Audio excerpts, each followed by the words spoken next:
Welcome, guys. Hope you're all doing excellent on this fine Wednesday afternoon, morning, night, wherever you may be in the world. Today, guys, we have a bit of a different stream. So one of the players for the Eternal Challenger League Grand Finals is not going to be attending. So we're actually going to be doing a replacement series today, which is going to be between the two semifinalists of last week. So it's going to be Zardar Total War facing off against Czeremis in a best of 7. So it is go time, guys. We're here. It gives us another excuse to stream ECL before the Grand Finals, which it's looking like it might actually be in August for the Grand Final. A lot of the players have some scheduling stuff. They're traveling, vacations. It is the middle of the summer, so certainly that's very understandable. But yeah, we're going to find out. So thank you guys so much for joining today. Really appreciate it. And without further ado, I think we can jump into the first matches here. Yes, hype. So it's like a re-qualifier, essentially. So Czeremis and Zardar got essentially, were the two folks who were closest to qualifying last week. So they're going to be playing for the last spot here, which is going to be fun. Lovely wife here in stream. It's funny, yeah, because I almost like read the name, but that would be like, yeah, that's funny. That evil hag up in here. My lovely, lovely Anna. Did you have that call yet? So, yeah, so these two are going to be playing for the last spot, which was originally Maximilian, but it's going to be replaced by these two gentlemen here. All right, guys, it is time. We're going to see how it goes. I think both players are ready. Start when ready. All right, it's go time. This is actually a best of 7, so it's a little bit out of the norm here. But normally ECLs are like best of 3s and best of 5s. But today, since it's just like these two players qualifying for the last spot, we're going to be doing a best of 7 because I feel like it'll give you guys a better series. It'll be more like, because I've seen players go down like 2 or 3 games and then come back and win. Like I think it gets more, faction diversity as well, which is quite a bit of fun. So Pillar of Bone is going to be our first map, relatively small, but I don't think Chaos and Norska cares at all about that. Chaos could bring like a wild Hell Cannon pick, but I don't think we're going to be seeing that. So thank you guys so much for joining. Take a shot anytime Turin says one of the following. Well, you'll hear Haggard. Terror in the Night is a little bit more of a niche saying. Pound Town, you'll probably hear that at least 3 or 4 times over the stream. So you'd probably get like 5 or 6 shots in. Grayscale if they were to play that game. Welcome, guys. Man, I'm feeling hyped now. We got my lovely wife here watching. She's actually in Poland right now. So she'll be, she's left to me to hang out with the foul beasts while she visits family and everything. So I'm here with Wookie and Lola, Gooby as she's called. All right, guys, game 1. I don't think I need a screen blocker today because, again, if I don't click on the armies, the players aren't really going to be able to see that. And if we look at the forces here in the front line, we have Chaos Warriors, we have Chosen, we have Mirror Guard. So a fairly elite, low AP front line. Now, Norska usually doesn't have the most armored infantry. Granted, when I do play against, the good old Chaos boys, I like to bring a couple Marauder champions with great weapons. And you can actually see in the front line here that it looks like Zardar Total War Warhammer 2 is his name right now.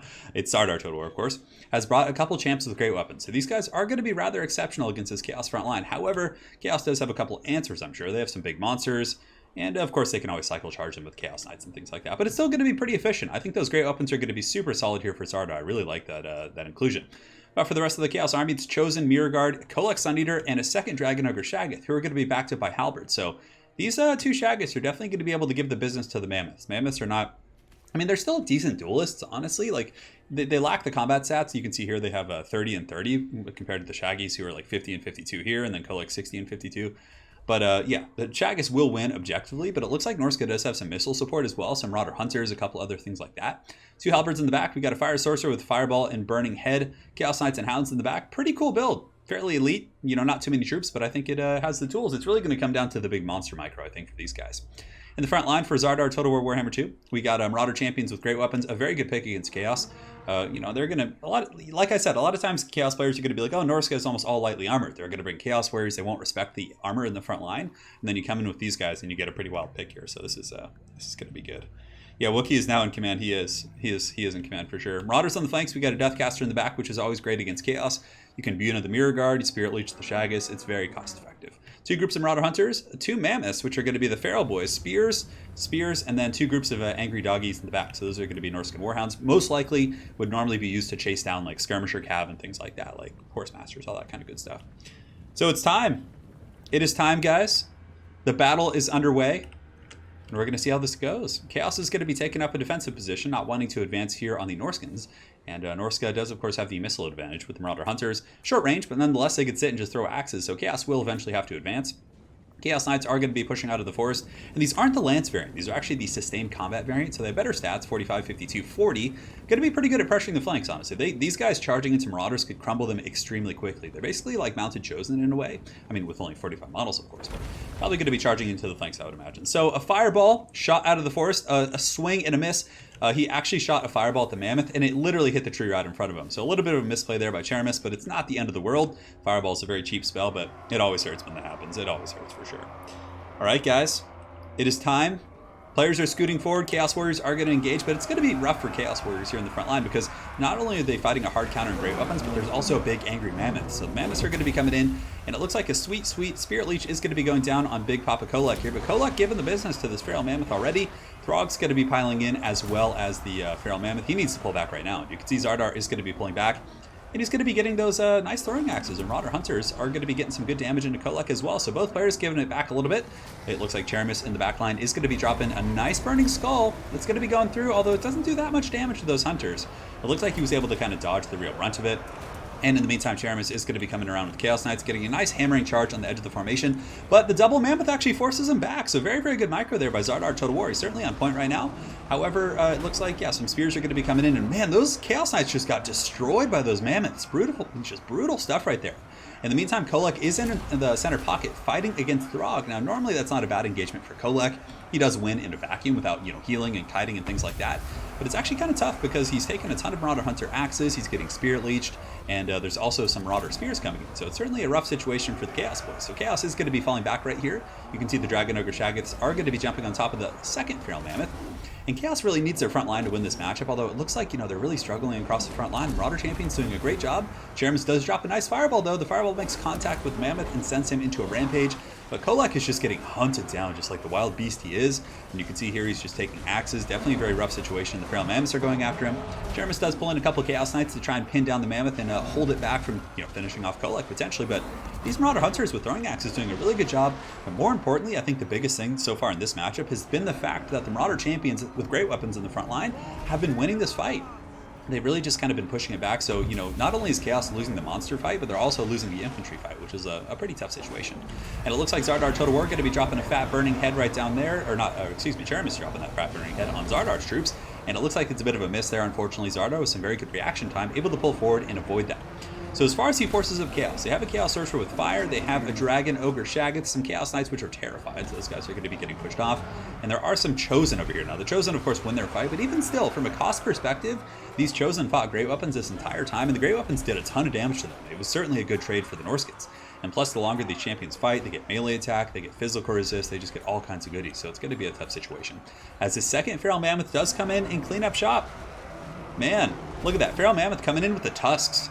And it looks like game one is going to be going to Zardar Total War Warhammer 2, as the Dragon Ogre Shaggoth is just brutally axed down by those Norscan Hunters. What a game. That was a really good game, for sure. I think the frontline pick for Zardar was huge. Also, on top of that, the Marauder Hunters axe pressure with Throg's Frostbite and Spirit Leech was a really good counter against a double Shaggoth build. So incredible build right there. Definitely very, very good. And with that, guys, we're going to be moving on to game two in this best of 7 series. So let's update the scoreboard here. As far as the builds go, I definitely like the, this Norscan build is really good. I like it a lot.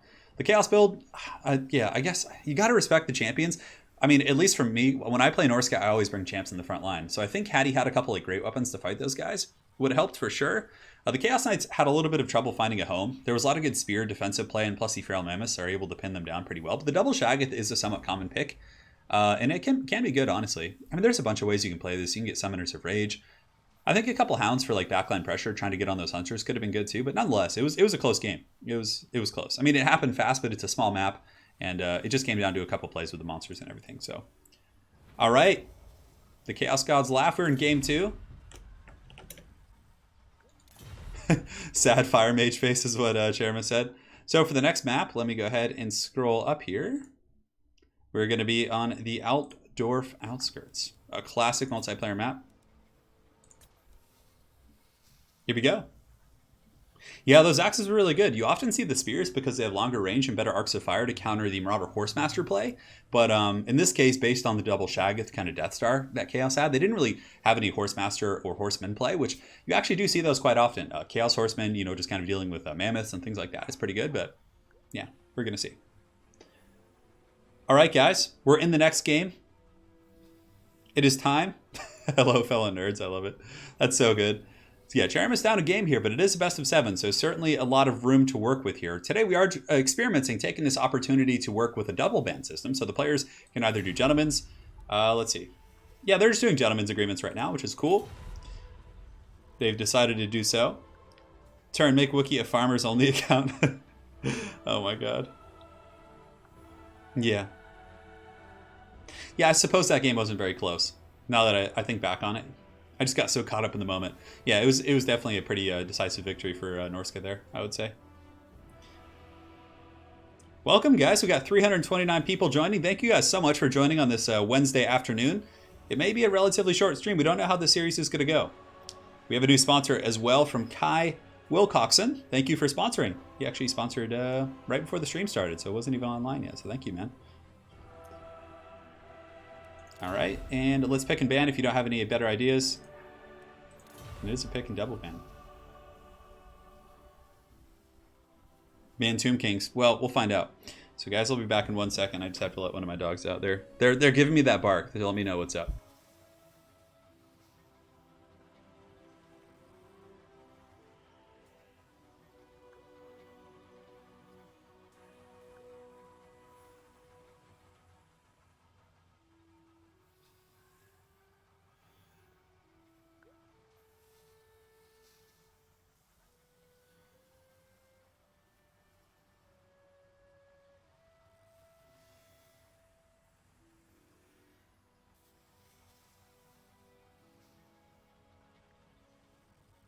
All right, I return. Players are going to be picking their second matches here.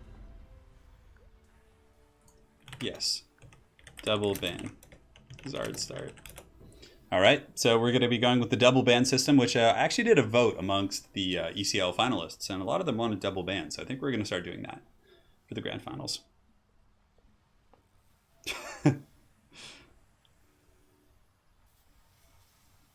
Wookiee's in the living room right now. Yeah, Wookiee's in the living room hanging out. He's just being a decrepit little beast. He's keeping the other dog, Gooby, our terror. Gooby actually is a terror in the night. She's so horrible. Oh, God. I mean, I love her, but she's just like... Oh. She has this, like... Our other dog has this, like, psychological thing where she doesn't... If there's a water bowl inside the house, she won't drink from it. Like, if it's on top of a hardwood floor, she gets, like, afraid of it and just stares at it and, like, barks. So I literally have, every time she wants water, I leave the back door open essentially. And she just like goes out and goes for it and everything. So yeah. Yes, that is why Flanbread. Yeah. Correct. So this is like a re-qualifier. So Zardar Total War is going to pick Averlorn and he's going to ban Dark Elves and Bretonia. Interesting. Bretonia definitely makes sense. So do Dark Elves, I suppose. Bretonia has a pretty good matchup against high elf factions in general. Granted, Avalorn can pull off some weird stuff using their tree cannon stuff and whatnot, but they also have Dryads, which are pretty good against Bretonian infantry. Hard to say. But yeah, it's still a hard matchup. I think the Bretonian Cav are just very, very good against high elf factions. Yeah, get comfy, guys.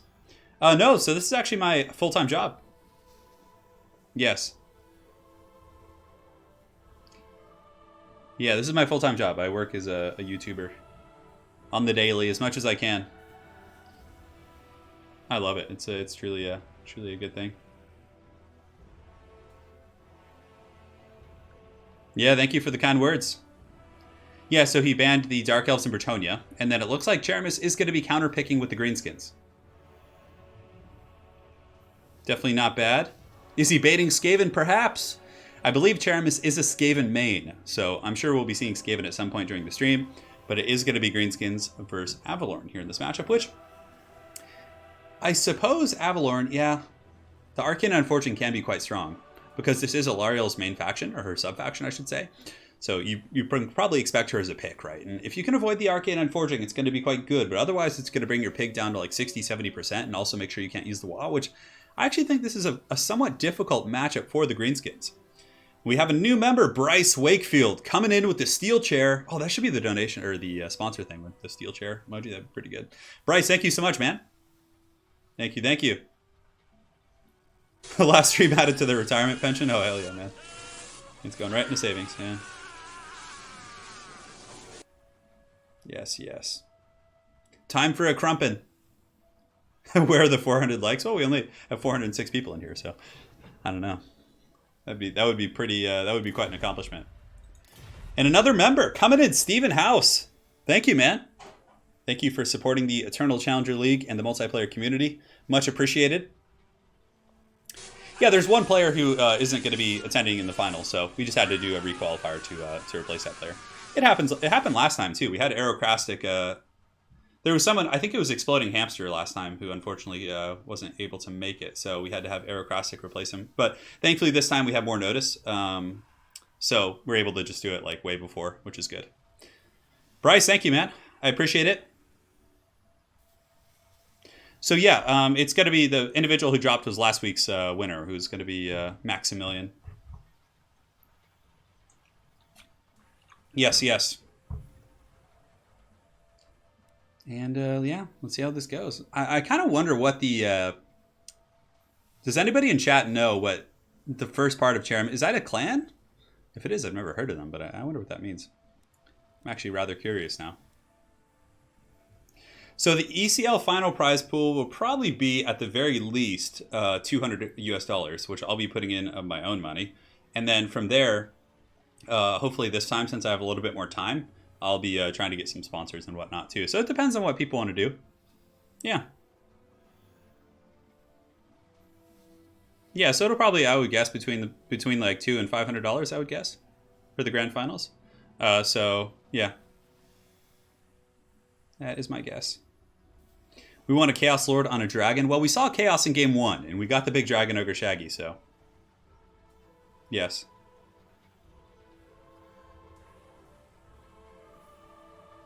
Yes, yes.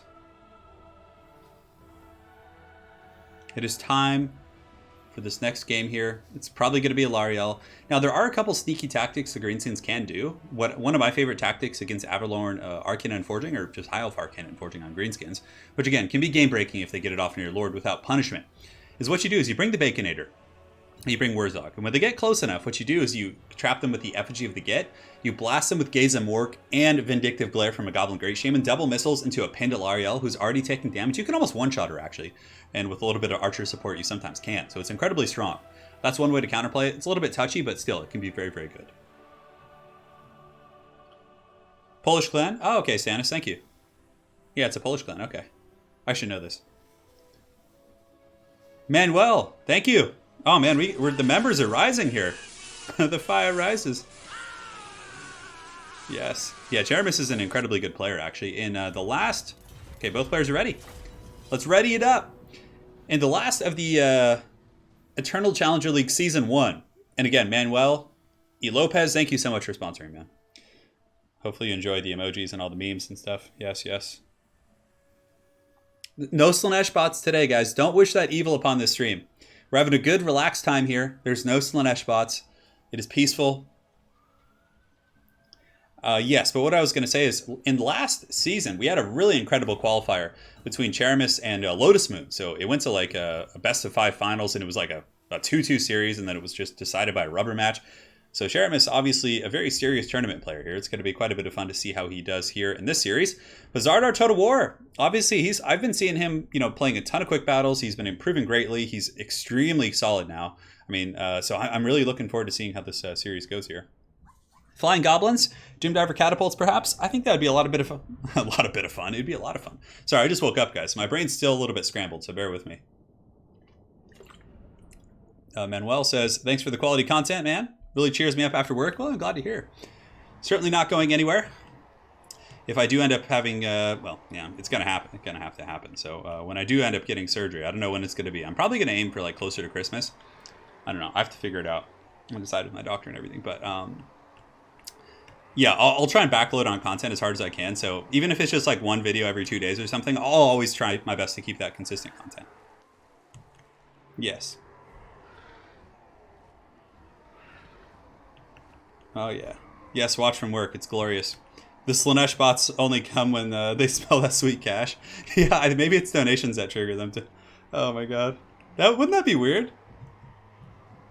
All right, guys. It's time. Ah. Anna is on the hunt for the Slanesh bots. She's not going to let them in. So, for the forces of the Greenskins, who are going to be led by Czeremis, champion in Poland for today. Front line's going to be Orc Boys, Savage Orc Biggins in the front, which are not a bad pick. I mean, they're going to be able to mulch down a lot of the cheap high elf infantry like Spearmen and Dryads and stuff. Granted, Dryads actually have a really good matchup against Savage Orc infantry because they do really rely heavily on their 25% physical resist, and all the Dryad infantry pretty much do magic damage. Well, yeah, they all do. So they're going to be surpassing that physical resist. So really nice pick so far for Zardar's line over here. But anyways, for Czeremis, we got Savage Orc Biggins in the front line, and on the flank, some Orc Boys. We have an Arachnarok Spider as well. So this thing will certainly do well for itself if there are no Sisters of Averlorn. So we're going to find out in a second. And now, of course, has a bonus for its large, so if it's fighting against dragons, it's actually going to have a good fight. We got a Goblin Shaman with the Sneaky Stabbin' and Itchy Nuisance, so not going to be any missile attacks coming in. And we have Azag up in the sky with Spirit Leech. So it looks like there's going to be the only sniping capabilities for the Greenskins is really going to be Azag and his Spirit Leech. In the back, we have some pigs, Orc Boarboy Biggins, and in the forest, we have Orc Boarboy Biggins as well as Forest Goblin Spider Riders. Certainly looking like a nice little army. And now for the forces of Avalor. Oh, we have the Warlords Boys up in Vanguard as well for the Greenskins. And now for the forces of Avalorn in Zardar Total War, we have a backline of Dryads. Well, not backline, I should say Vanguard. He's got 4 of those guys. On top of that, he does have a double Noble and Chariot. So these guys can be a pain in the ass for infantry to deal with. Granted, Azag's really good against these, as is the Arachnarok Queen. So certainly they have some counters, but again, these things are very fast and can be very annoying against infantry. We'll see how they do. He's got some Dragon Princes as well. Pigeon Lady up in the skies with Arcane Unforging, as well as Earthblood and Frost Protection. So double Dragon Prince, double Noble. It's certainly going to be a tough build. I mean, the healing from Alariel is going to be so effective against all those aforementioned targets. In the back, there's some Goblin Wolf Riders for Czeremis, and it looks like we have Shadow Warriors. So the Spider is certainly going to be in okay shape. There's not really any heavy AP that's going to be able to kind of punch through its 150 armor, so I'm really eager to see how this bad boy does. And Alex Sear, thank you for sponsoring the channel. Welcome, welcome. I really do appreciate it, man. Hopefully you're enjoying the ECLs. We're going to be trying to get streams more often. And we are going to be starting our World Cup series soon, which is going to be super fun. We're going to have champions from as many countries as I can get. And we're going to have like Team USA versus, Team Germany versus Team Russia versus Team Poland versus Team UK, Team Ireland. We're just going everywhere. Team Spain, Team Brazil, who knows? It's going to be great. Team China, Team Korea. All right, guys, battle's underway. Goblins are going to be screening out the Shadow Warriors. Very good usage here, but it looks like Zardar is going to be coming in for that sweet, sweet Goblin right there. He's going to be charging in with the Dragon Princess. Granted, there are Riders here to intercept. He gets a nice little charge here, but there are Forest Goblin Spider Riders, which are going to force him back, plus some Angry Pigs. So you can see here the Dragon Princes are going to have to run because obviously Czeremis is going to be pulling up the Queen to kind of screen those guys out. Now, no Arcane Unforging has gone off yet. I would imagine it's going to be safe for Azag. Granted, the Greenskins can simply pop Wa right now and still get their value because a lot of their troops are going to be fighting against Dryads. And you can see here Zardar is going to be pulling back right now, but for the most part, the Wa, if it goes off right now, is going to be cost effective. So it looks like Azag is going to be landing on the Dryads to apply that sweet poison. Up on the high ground, it looks like some of the Forest Goblin Spider Riders do get hammered very, very badly here by the Dragon Princes of Zardar. So nice little engagement right there. The Warlords Boys are also going to be fighting with their Shanks. And the Orc Boarboy Biggins are going to be pushing in and lancing into Dryads, which is a bold strategy cut because there are some Dragon Princes nearby. I feel like that's going to be a rough engagement. Granted, Czeremis is actually following up with the Arachnarok Queen, so he's going to have some nice anti-large support here in the back line. And Arcane Conduit going down as well with the Itchy Nuisance hitting a lot of these Dryads. So the frontline fighting is underway. Dryads, like I said, will put up a good fight, but Savage Orc Biggins are just a superior infantry unit in general.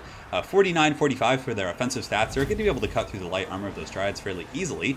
And in the back, we have the Arachnarok Queen who's going to be helping out, and it looks like the Dragon Princes have engaged, but this is a pretty good spot for the Greenskins.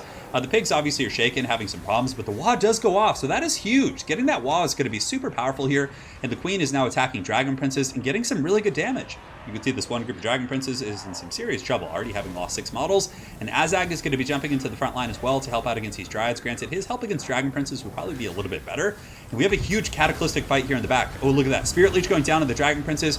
But Czeremis coming in with the Forest Goblin Spider Riders and the Orc Boarboy Biggins. A big old Wa popped, and these Dragon Princes are suddenly, despite all this healing, I mean, they're holding on, but as soon as that healing dissipates, they're going to be taking a beating from this full just envelop of all these forces. Plus, we have some Savage Orc Biggins coming in. These guys got their axes out for Harambe. And man, it is going to be a tough situation for sure. So the battle's underway here. You can see the Dragon Princes are being terrified and pushed back. the pigs and spider riders probably going to be able to pursue on those guys. And it looks like the greenskins in the front line are doing quite well. Granted, Zardar is doing a very, very good job with his nobles on the chariots, just kind of riding amongst the infantry. But the big thing is he doesn't have any good counters against the Arachnoid Queen. Like I said, no heavy armor piercing. Shadow warriors are going to be kind of tickling the pickle there, not really going to be punching through its armor like sisters would. And you can see here, Alarielle actually gets caught herself. She's caught by the spider. And some of the pigs could actually turn around and pin her in. They definitely should do that, I would imagine. But it looks like the Dragon Princes are getting a nice countercharge here. And they get a full break on this Forest Goblin Spider Rider group. Oh, those are actually only hatchlings. Never mind. So not that big of a catch there. But yeah, this is... If Azag can come in and just chase off the Pigeon Lady, that would be so strong. She has 84 speed. She's still poisoned. Azag is pretty quick with 110 speed. So if he's able to catch her and poison her, that's going to be good. But it looks like Czeremis isn't going to be going for the Lord Snipe. Rather, he's going to be trying to get rid of the Dragon Princess, which isn't a bad idea. He does have some Goblin Wolf Riders from the Deep Vanguard who are going to be coming back in to just get a little bit of a poking charge here on the Dragon Princess. But the Princess is certainly having some trouble against the Arachnoid Spider. Now, if we take a look at the rest of the battlefield, the Greenskins are getting worn out through the attrition here in the front line. The Nobles doing some really good cycle charging, but we have Orc Boys. We have Orc Boys here, Savage Orc Biggins, and another, oh man, that's brutal, another pretty much full health group of Savage Orc Biggins. And if the Noble stays here just getting clubbed, I mean, these guys do have a bonus first large. Now, their AP sucks a little bit, but just their, their offensive output with that really high melee attack is going to be pretty good. And you can see this Noble is getting chipped down. He's getting lower and lower. The other Noble is going to be slamming into those guys, trying to kind of free him up. But in the back, the Dragon Princes, they really need to get away and kind of stabilize and maybe hammer down the rest of these Greenskin infantry. But you can see here, Czeremis is not letting these guys get away. He drops another Spirit Leech. He's just on the hunt. Azag is thirsty for blood here. And if you look, the Arachnoid Spider is also in perfect health. That thing is going to be pretty much impossible to take out.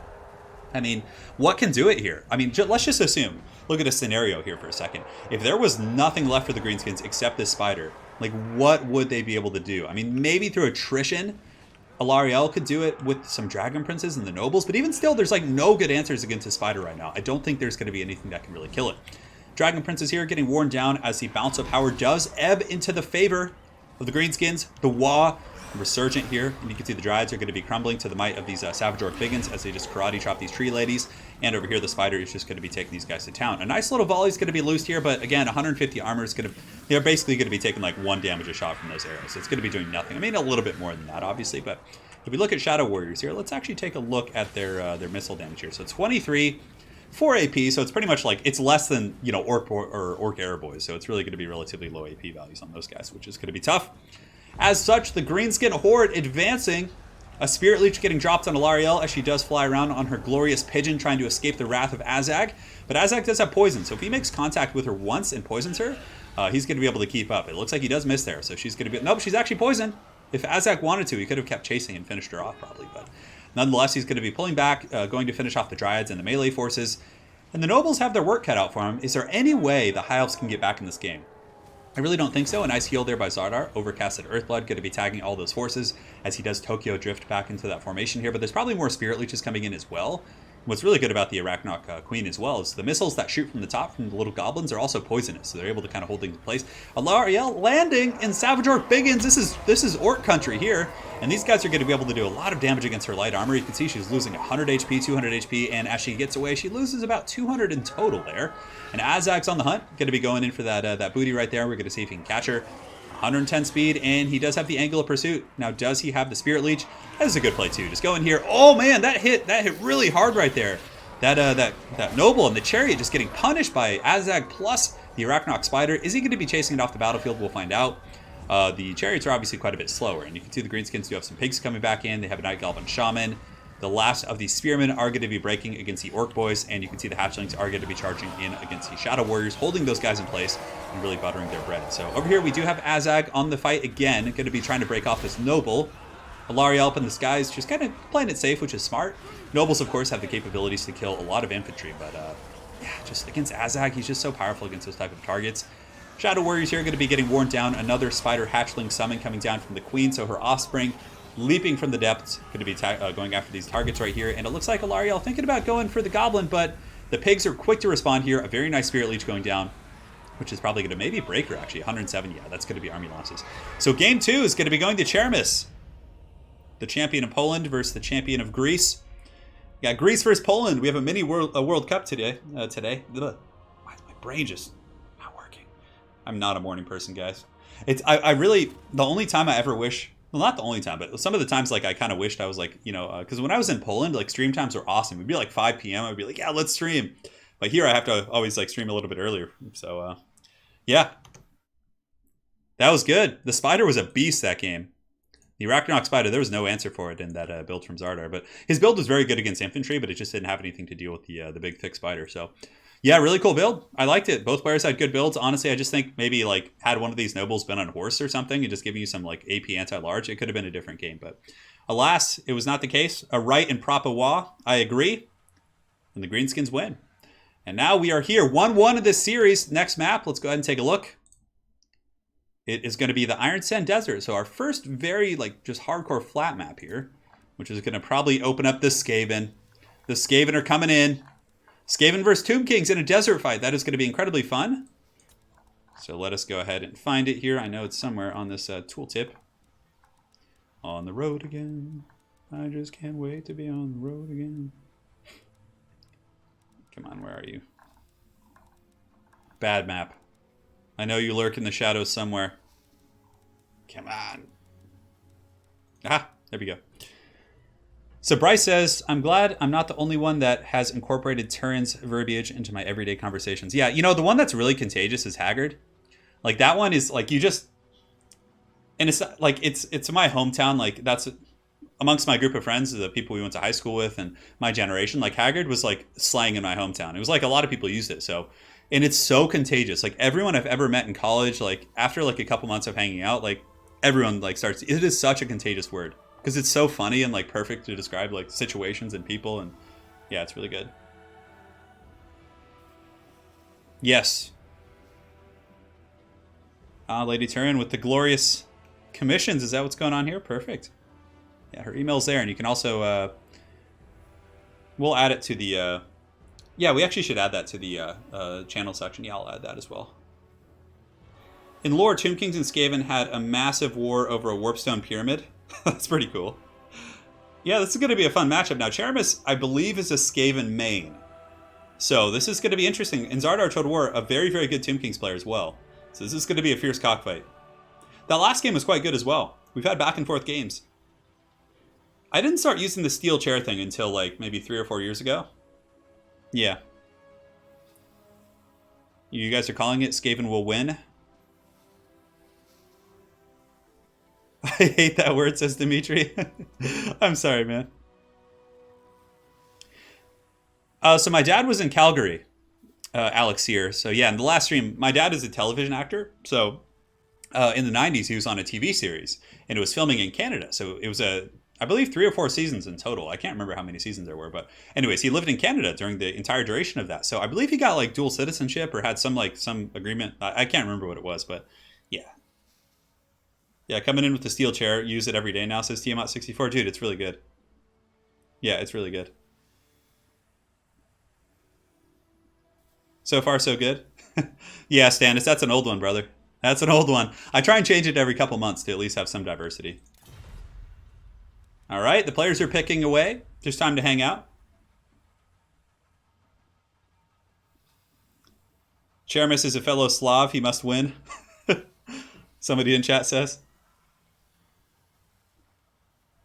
Skaven are very strong now, but so are Tomb Kings. I think Tomb Kings are top, like close to top tier faction as well as Skaven. They're both really good factions. So, when I think of Hagrid, I can't but imagine a drunk, homeless Hagrid from Harry Potter. Yeah. He definitely encapsulates that word quite well. What was my dad's show? So my dad was on a TV show called Honey, I Shrunk the Kids. It was on Disney Channel in the 90s. Yeah. Oh, man. Yeah, he's been on a bunch of stuff lately. He's been doing some... I've never really talked about that on the channel. My dad is Ric Flair? No, he's not. No, that'd be really funny.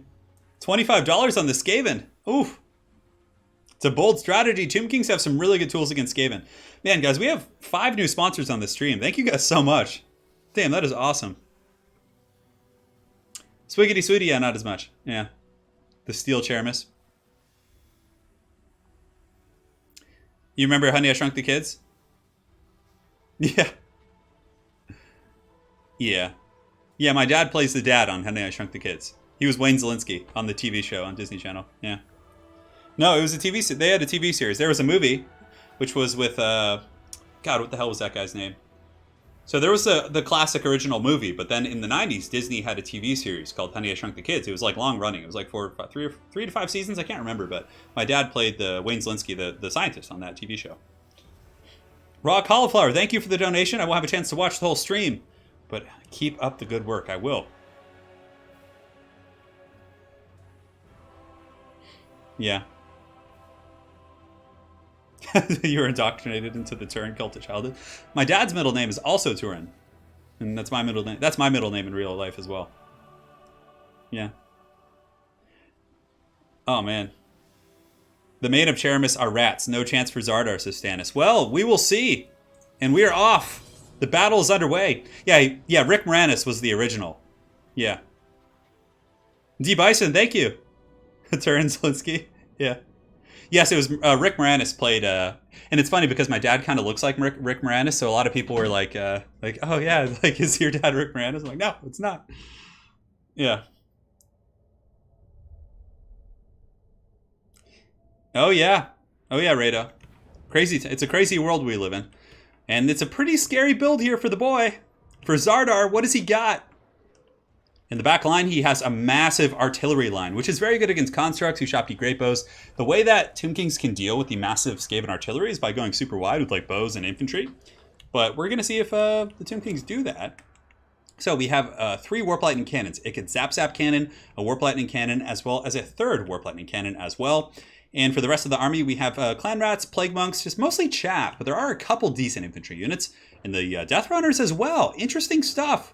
So double Plague Monk as well as a Death Runner, maybe just for some armor sundering or just to kind of sneak around and pressure some missile units. I mean, if the Death Runners are hitting a construct, for example, if they're hitting Cetra, it's going to lower the armor by half, so it's still not terrible. So we got Rat Ogres as well.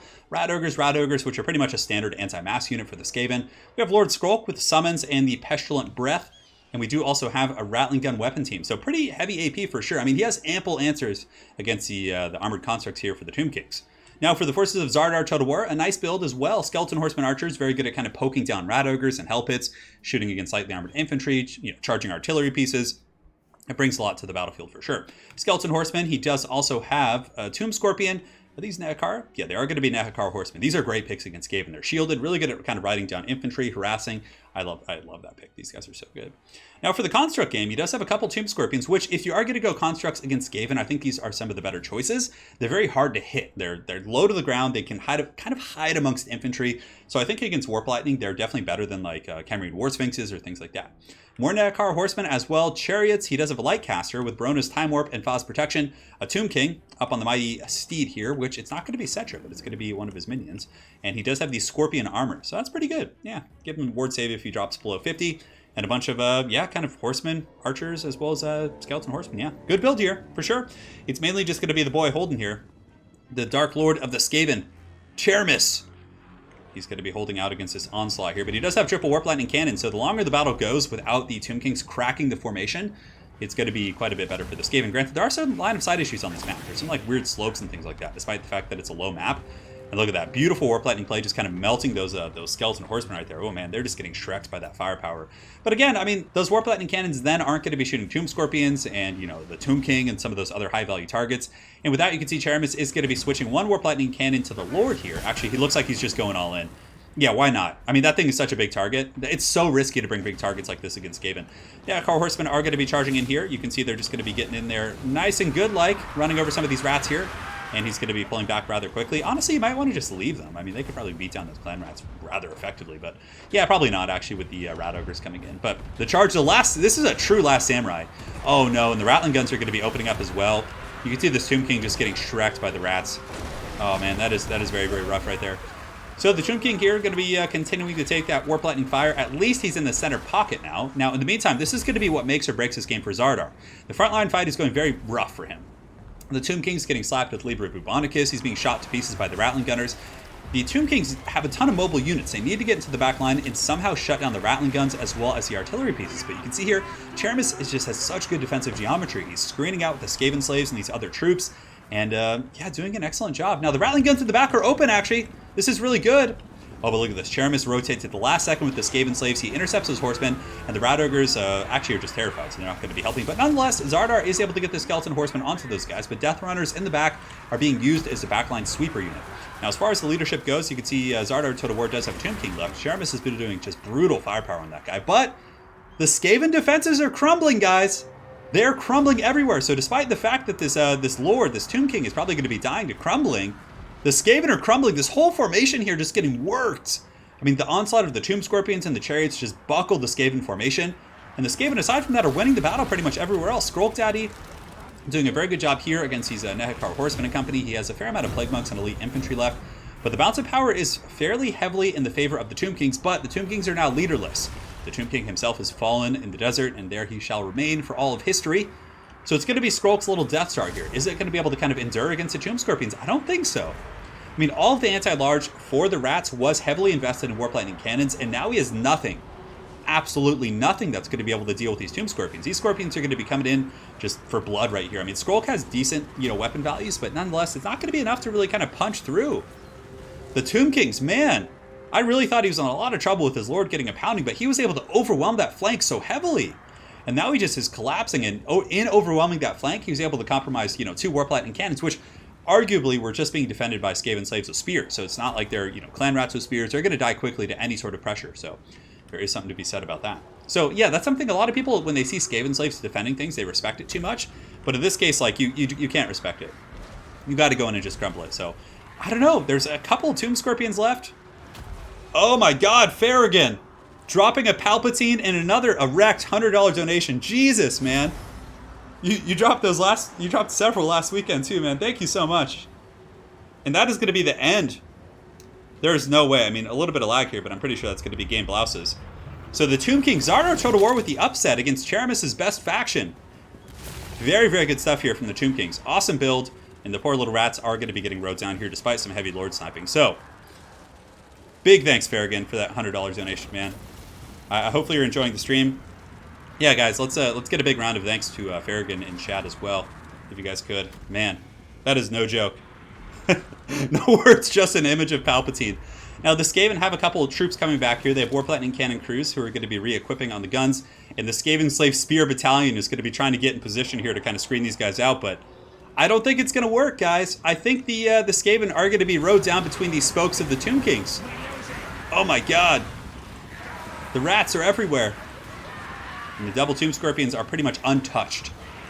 The Warp Lightning Cannons got buckled pretty quick. I personally am more of a fan of using Helpit Abominations as your anti-large kit. But, I mean, Warp Lightnings can be good, but they're just not that effective against Tomb Scorpions, I found. Although he did wreck the Lord of the Tomb King super quick, but there's the Tomb King's Cav Onslaught just, like, took this army apart, man. John Doe says, hey, Farragon, is there an opening where you work? Thank you so much, man. See that Farragon hype up in chat. Oh, man. So the Skaven fighting hard. Czeremis not giving up, which is awesome. He does have a Skrulk. Skrulk's doing a pretty good job here, actually, fighting against these Tomb Scorpions, but the double Scorpion should be able to finish him off.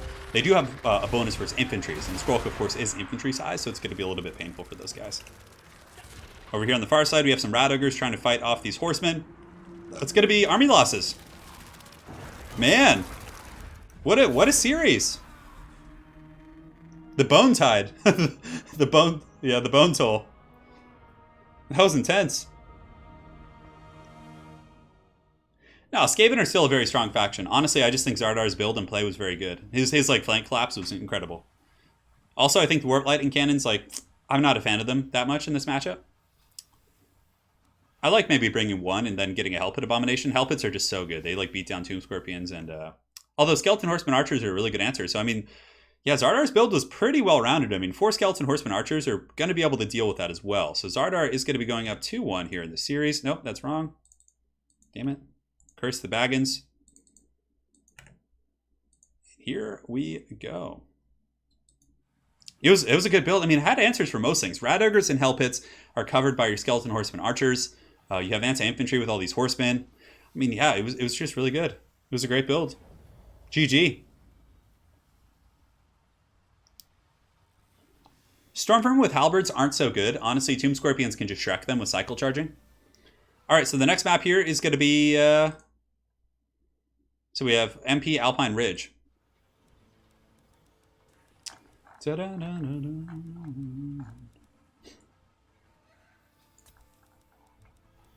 was getting all hyped up before the stream listening to some Leonard Skinner. If any of you guys want to get hyped up, just listen to Freebird. Alpine Ridge.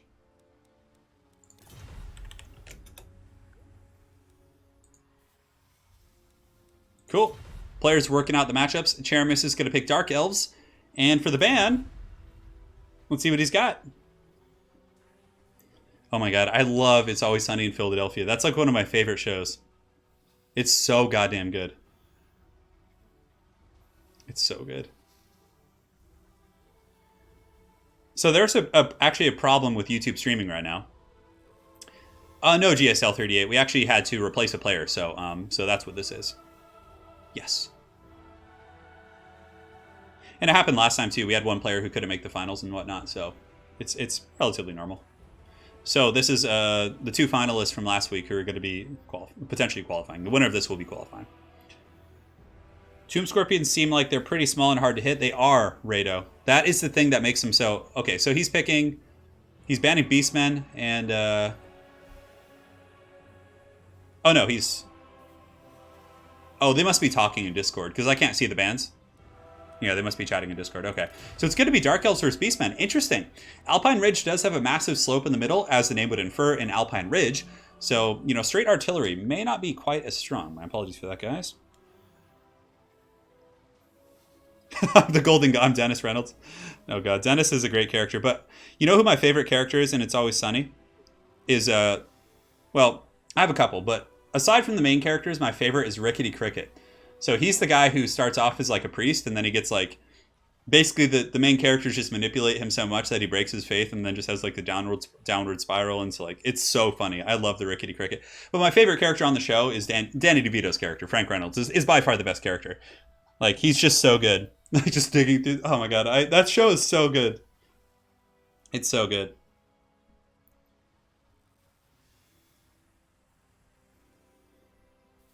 The Beastmen and lore are pretty much lesser orcs.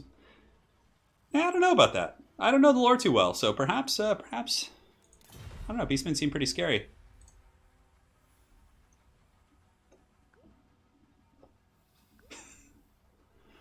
So, Czeremis picks and bans two factions. Then you guys alternate.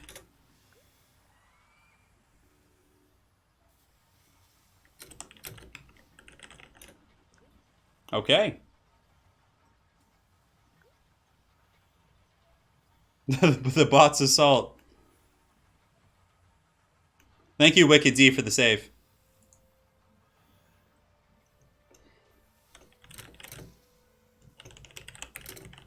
Just let Czeremis ban his two, then you pick.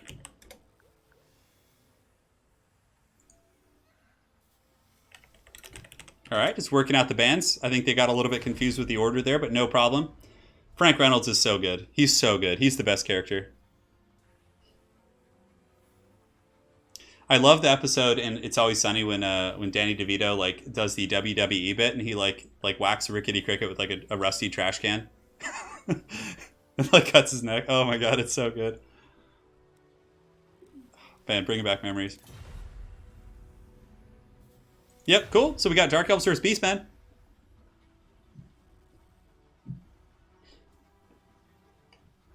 Slaanesh bots are here. Well, these ones are linking. So apparently, the folks in chat are saying that these Slaanesh bots are linking to, they're linking to software, like hardware ads, instead of the dirty stuff they're usually up to. Yes. Times are changing. I'm the trash man. Yeah, that's my favorite. And they dress Rickety Cricket up as like, it's just like, you know, oh my god, it's so good. I think that show is probably one of the best comedy shows of all time. Like nothing, I'm trying to think of a comedy show that like truly I enjoy every single episode of. I don't know, it's hard to say. It's just, the characters are so degenerate. It's so good. It's so good. It's already up. So, a pimp named Slickback. To answer your question, my list for Death Guard, I have Wookiee is an Affenpinscher. Pug. He's an Affenpinscher, Pug, and then something else. He's like 3 or 4 different. Yeah, we rescued him when he was 5, so we don't really know. But a pimp named Slipback. My Death Guard list is I run like 3 or 4 different ones. I have an elite list, which I run a super heavy Ox, which has Mortarion, and then I run a Vanguard detachment, which has 5 Death Shroud Terminators, 3 Contemptor Dreadnoughts, and a Demon Prince of Nurgle, the Index variant, who has Warp Time. So he flies with Mortarion and Warp Times him. And then it also runs 2 of the what's it called, the Plague Burst Crawlers, and then a couple of Foul Blight Spawn. That's a really good list. That's like an elite list if you don't want to move a lot of models. Yeah, Arrested Development's a really good show for sure. I have watched the Astartes trailer. It's really, really amazing. But I have a Horde variant of my Death Guard list, which is more casual. That one runs like 60 Poxwalkers and Typhus and a bunch of like different stuff. But I'll do a video with it. I was actually trying to set it up the recording in my living room, but yeah, we'll do that. All right, players are ready. It's time. The Bar Awards episode is really good. Yeah, that one's really good. J-Man. Oh. Yeah, Arrested Development's really funny for sure. Man, that came out when I was in high school. It's pretty gross. It's a gross list. Basically, you just sit with Mortarion and the Death Shrouds, and then like you just open up with your Forge World Dreadnoughts, and then he's always going to survive turn 1 if you have the okay, no screen blocker. If you have the Death Shrouds guarding him. Ugh. Danny DeVito could play Gobla. All right, guys, the time is now. Czeremis coming in. He's down a game. He needs to claw his way back in here. He's got Marathi up in the skies with the Heartrender and the Dark Sword and the Enchanting Beauty. So some very good AoE debuffs against the Beastman melee attack. On top of that, he does have a couple groups of Corsair Handbows. Again, very good against Beastman Centaurs and Beastman Light Infantry. Plus, with their armor, they can actually fight Goreherds and Ungors and things like that. So a very good pick. On top of that, Czeremis does have a couple Cold One Knights. In the back, he does have Sisters of Singing Doom, Sisters of Slaughter, as well as the, yeah, that's pretty much it, actually. And over here, he's got Doomfire Warlocks and Slaanesha's Harvesters. So a very elite army here for Czeremis. It's going to be, yeah, it's going to be interesting to see. I think it's strong. Corsair Handbows, again, a very good unit against Beastmen. But they can also be chased down and beaten by like Minotaurs and other targets like that. So for the Beast Herd, for Zardar Total War, in the front line, it's going to be Vestigore Herds, Spears in the flanks, 2 groups of Raiders in the back, which will be quite good against like, I mean, they can outrange the Blackheart Corsairs as well. So that's quite nice. And they also give a little bit of poke against Marathi up in the sky and, you know, against the Reaver, or against the Sister. So, yeah, it's nice to have a couple. On top of that, he's got the Butchers of Kalkengard, a Deathcaster with Buna, and the Spirit Leech. So Buna probably going to be getting dropped on Slaanesha's Harvesters or some of those other high-value targets. Perhaps the Sisters of Singing Doom. In the back, he's got the Sons of Goros. And, yeah, Butchers of Kalkengard as well. So a couple of elite troops. Sons of Goros, of course, for Beastman standards, are fairly heavily armored with their cowhide armor here, which could be quite strong. See how it goes. And a couple Poison Hounds, and that is pretty much it. So a very tight Beastmen formation here, but again, the best scores will be very good against Sisters, because Sisters and Witch Elves have fairly low armor-piercing values, and the 95 armor of the best scores is going to be quite good against them, I think. So yeah, very cool army here. I think it's strong. Quite excited to see how this goes.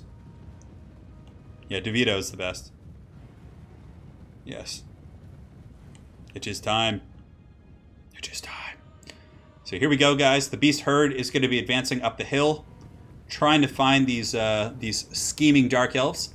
And you can see here in the back there are some Doomfire Warlocks. Doomfire Warlocks are just so good against Beastmen.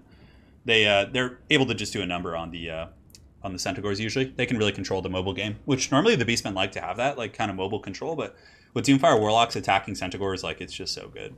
Plus they're really good at killing like, just lightly armored troops in general. Minotaurs are going to be a little bit tricky. The bows here, the Blackheart Corsair handbows, are probably one of the best options against them because, again, they do decent bow damage here with 23 missile damage, and these guys have light armor. Granted, they do have silver shields as well. That's going to be a nice saving grace there. If Zardar wins this, he's the real deal, says Dimmy G. Well, I think he's already proven that he is indeed the real deal with this 2-1 lead right now. If he wins, we need to get him to the Greek. I think he already is in the Greek. Yes. So here come the Beastmen advancing over the hill. They've spotted their Dark Elf foes, who've taken up refuge over here in the trees, waiting to ambush. The Corsair handbows obviously are a somewhat open target. I mean, if Zardar wanted to, he could grab both Minotaurs and some Poison Hounds and just chase those guys down, especially if he charges with the Vestigores, because they're pretty quick. These guys do have 41 speed, so he could probably close the distance and help against the Cold One Knights. And the first trap has been sprung. Doomfire Warlocks here in the forest are spotted by the Chaos Warhound, so now Zardar is aware that there are some shenanigans afoot. Big Mama Marathi, I'm not sure what she's doing. She's looking around, taking that wide route right here, looking for the goodies. I don't know, guys. Can't find him. And the Beastmen are advancing here. Yeah, just go for it, honestly. I would just get in there with the Centaurs. As long as the Vestigores and Minotaurs are close behind, I don't think it would be a bad idea to try and ambush these guys. I mean, here you can see Czeremis does... It seems like he wants that to happen. He's like waiting for an ambush here. But the Beastmen are kind of clamping in, and they're not really taking too much damage from the missile play. The Vestigores here on the flank, of course, are 95 armor, is going to be heavily mitigating the Blackheart Corsairs with handbows. The troops have discovered hidden foes. Also remember, guys, Morker the Shadowgave does have a Chaos Spawn summon, which is going to be quite useful in this fight. Chaos Spawn do pretty good damage against like lightning armor targets and things like that. So Sisters and Witch Elves and all that good stuff. So here come the Beastmen, still advancing forward, taking some fire here from the Blackheart Corsairs with handbows. No aggressive pressure, though. It seems Zardar is playing very conservative. I mean, just keep pushing. Yeah, I think he's got the right idea. Just kind of keep pushing the Dark Elves into a bit of a position they don't want to be in, and then use your spears and your, massive mobile force. And even though the Dark Elves do have pretty powerful units, Cold One Knights and Doomfire Warlocks, the Beastmen would easily win this catfight here if they have the Minotaur support. So over there, he's going to be pulling in, and it looks like the Slaanesha's Harvesters on the other side are going to be getting ready to party, and Zardar with a very nice flank denial, so I love that. He's creating a bit of a screen there. Now, he's probably going to be discovering the Sisters of Slaughter relatively soon. Those guys are going to be discovered. And the Doomfire Warlock's taking a charge into the unbraced Ungors. It doesn't look like they actually do any damage. So the Ungors are going to be fine, but again, it still it does a little bit of HP damage, maybe. So good kiting so far. Blackheart Corsairs with handbows are wearing down the Vestigore herds, making them a little bit softer for the Sisters of Slaughter and these other troops. I really think some Beastmen aggression. Chaos Warhounds, Sons of Goros, Minotaurs, just charge them after these mobile units or some of these weapons here. And even if the Dark Elves come and fight, I think that with the Minotaurs plus Chaos Spawn and Fated Buna, I think he has enough assets to kind of win that fight when it eventually does happen. So in the meantime, Centaur is still taking a bit of work. Poison Hounds are surging forward. You can see Czeremis is going to be springing his trap now. So the Sisters of Slaughter, all these guys are going to be coming out of the forest here. It's a trap! And the Vestigore is taking a pounding, man. And they're going to be losing their frenzy. Their frenzy is now gone, if I'm not mistaken. That's very good play there. Very patient play, kind of kiting these guys to pieces. I mean, the Beastmen, if they're going to be going for such a defensive Death Star without mobile pressure, I mean, they're going to get kited like this. The Sons of Goros thinking about charging in. He should probably pull these guys back. He's actually taking this fight. As long as Vestigores and Minotaurs are there, it's not going to be a bad situation. Yeah, Minotaur's getting in, Vestigores getting in as well. There needs to be a Fated Buna right here on top of these Cold One Knights, I think. Sons of Goros do pull back, but this is good. Minotaurs are here, and it looks like the fat Fated Buna of the gods and those Cold One Knights is going to be doing business. And Doomfire Warlocks for the Dark Elves are going to be circumventing this formation and coming up and around the back. A huge Soul Stealer coming in from Marathi and Soulblight as well. Brutal debuffs coming in from the Dark Elves. And here we have another fight as well. Chaos Warhounds with Poison are going to be fighting against these Slaanesha's Harvesters, and they're getting some pretty good work in. Corsairs here are able to kite and finish off these Vestigores, and the Chaos Spawn have been summoned here in the back.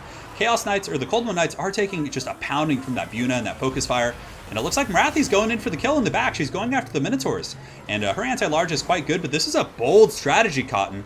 I do not know if this one's going to pay off. Those Minotaurs hit very hard, and Marathi is being pounded by the Minotaurs now. Yes, she's done some pretty good damage, but even still, this is a very, very risky play here. Czeremis might be throwing this game right now, because I think he was in very good shape, but I don't know. If Marathi goes down here, that could get the Beastmen back in the game. Now, the entire Beastmen pocket here pretty much has collapsed from those debuffs and the DPS from the Sisters and the Witch Elves, who of course cause terror because they are the Sisters of Singing Doom, so very good play against the Beastmen. But the Chaos Spawn are basically holding this game together by a threat. Marathi somehow is still alive. She's taken a ton of damage as well, but the Minotaurs have gotten some good work in on her. You can see she's in a little bit of trouble here, but she is going to be flying away and cackling and escaping. And with Marathi escaping, I'm pretty sure this game's over at this point. Even though the bounce is close, that is only because of the Chaos Spawn. Once they disappear here and the summons kind of, wither and die, it's just going to be Dark Elves, because they have so many infantry left. The Sisters of Slaughter are in good shape, just all these guys are just in incredible shape.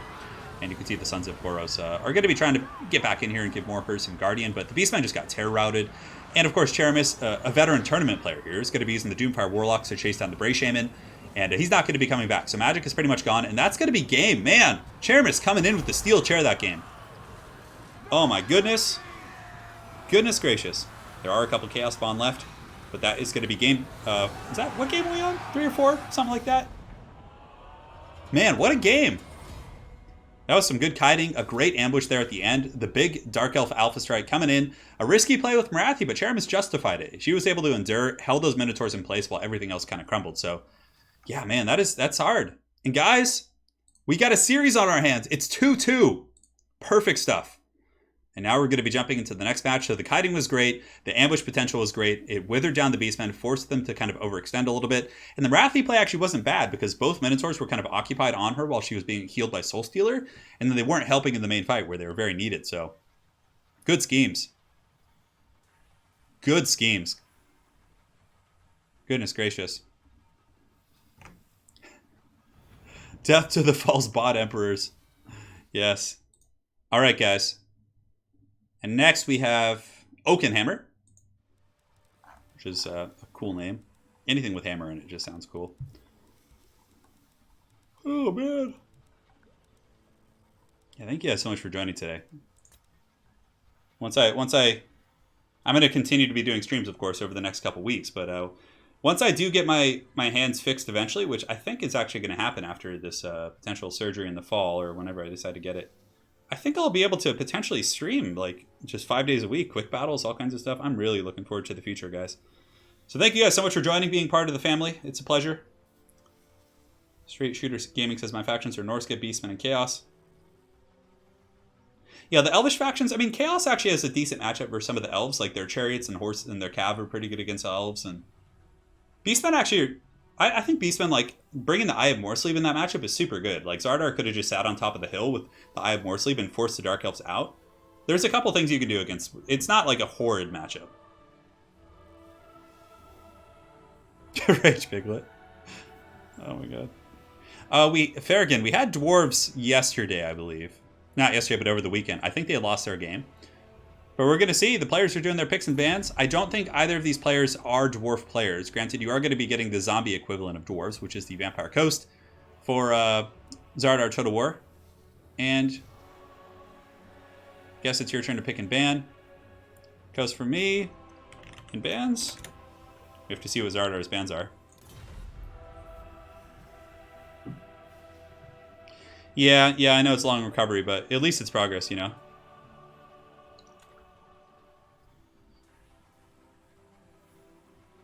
I haven't played Ninth Age. What is that, Dave? Yeah, Chaos Demons are actually really strong right now in 40k. They're really good, yeah. I mean, they're not all Chaos Demons are strong, but Nurgle Chaos Demons are really good. There's a couple decent Khorne builds and Tzeentch builds with like Zongors and Bloodletter Bombs, but the best ones are Plague Bearers of Nurgle. Those things, like for the cost, are just so tanky. So what the Nurgle Demons list do is they... in 40Ks, I mean, it's not even Nurgle Demons. It's just a denial list. So what they do is they run Nurgle Demons, and they run like 60 to 90 Plague Bearers. And then from there, they run 1,000 Suns detachment for the Psychers, who just hide behind the Plague Bearers. And they don't even really necessarily try and kill their opponent. They just like swarm the objectives and sit on them and hold the objectives every turn. It's just like a grind. Very, very strong lists. I have Tomato. Thanks for joining. Glad you were able to make it onto the stream, my friend. Yeah. I'll be getting into 40k content eventually in terms of like, you know, competitive 40k. Yeah, Nurgle's really good in 40k. Yeah, he's good. I mean, the Greater Demons kind of suck, unfortunately. The Great Unclean one's just fat and haggard and slow. He's better in Age of Sigmar because there's less guns. But in 40k, the Great Unclean one usually just waddles down the table and just gets blasted into the Shadow Realm. Like, Mortarion is like just way better in every way. He's just as tanky. He's like twice as fast, hits like harder, has better effects. Yeah.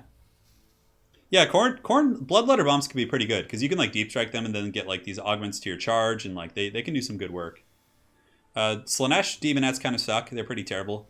But Slaanesh does have a couple good demons in a 40k tabletop, like the Epitome and then the Infernal and Rapturous or whatever her name is. There's a couple other good ones. Yeah. Oh yeah. I play 40k like 4 nights a week. I go play in a competitive league. So yeah, the Keeper of Secrets is really cool, Farragon. It's good in Age of Sigmar, but again, it suffers the same problem in 40k. In that in 40k, you're facing off against a lot of gun-centric armies like gun lines, and like she just gets blasted into the Shadow Realm if you don't go first. So you have to like typically in competitive 40k. I mean, if you know what your friend's playing and you can kind of build around it, but in competitive 40k, your lists usually have to be durable against going second. So if you're going second, you need to be able to take a beating and like be okay with it. It's really important. Loopy says, I'm getting super tired, kind of drunk. That's cool, man. That's a kind of drunk, you said? Okay. You can use the Great Unclean one. Yeah, Slanesh is okay. Slanesh's Demonettes, honestly, they just kind of suck. I mean, like, don't get me wrong. In casual or intermediate play, they're fine. But when you get to the higher levels of play, Slanesh Demons just don't cut it, in my opinion. Yeah, Slanesh Demon Princes are good. Those are really good. Like, if there are a couple units you can pick and choose from. Slanesh Demon Princes get access to Delightful Agonies. They have really good relics with the Intoxicating Elixir. Okay, so Zardar is banning Dwarves and Tomb Kings. And Czeremis is going to be playing Avalorn, which is a hard matchup for Vampire Coast. Now, it can be done with a lot of good Scurvy Dog micro as well as Mortars, but it's still hard nonetheless. What's a good faction for a noob to play in 40k? Bryce, if you want to play Imperium, I would say Ultramarines or the Custodes are probably like really good for getting into the game. Because Ultramarines, like, you have some really powerful models. You have like Bobby G or Gilliman, and you just kind of sit back and shoot, and it's really fun and tactical in that way. Or if you want to play Custodes, you don't have to paint that many models. They're super tanky and forgiving, so even if you screw up, like, they're durable, so you can live. And they're really fun. You just run all the bikes and just like ride around and shoot things down. So Custodes or Ultramarines are really good beginner factions, but they have high skill caps too, don't get me wrong. But if you're just getting into the game, I would recommend those for Imperium. And for Chaos, I would recommend for beginners to play... Chaos Space Marines are okay, but I think they're more of a supplement to other better factions. Chaos Demons are pretty strong if you want to run like Plague Bearers, but I honestly think Death Guard's pretty good for beginners as well, like, because they're really tanky and resilient.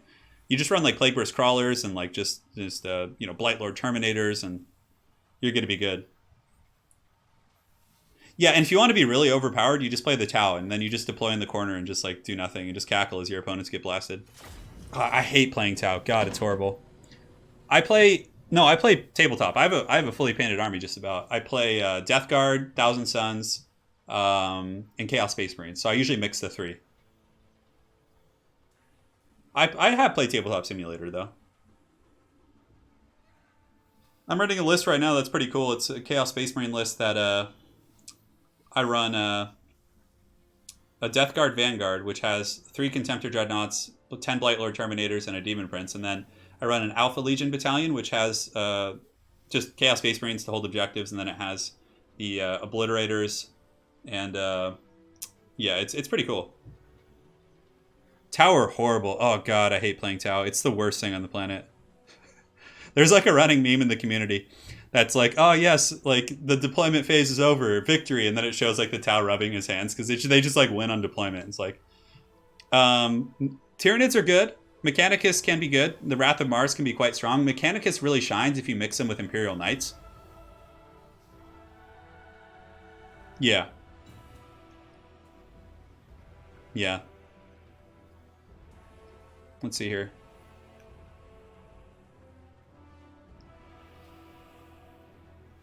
Yeah, that's true, Farragon. I agree with that. Yeah, Tyranids are pretty good. All right, looks like Zardar Total War's ready. Hopefully you guys don't mind the banter about 40k in between games. I mean, I can't see their army, so there's not too much to talk about. I mean, I could rant about the matchup, but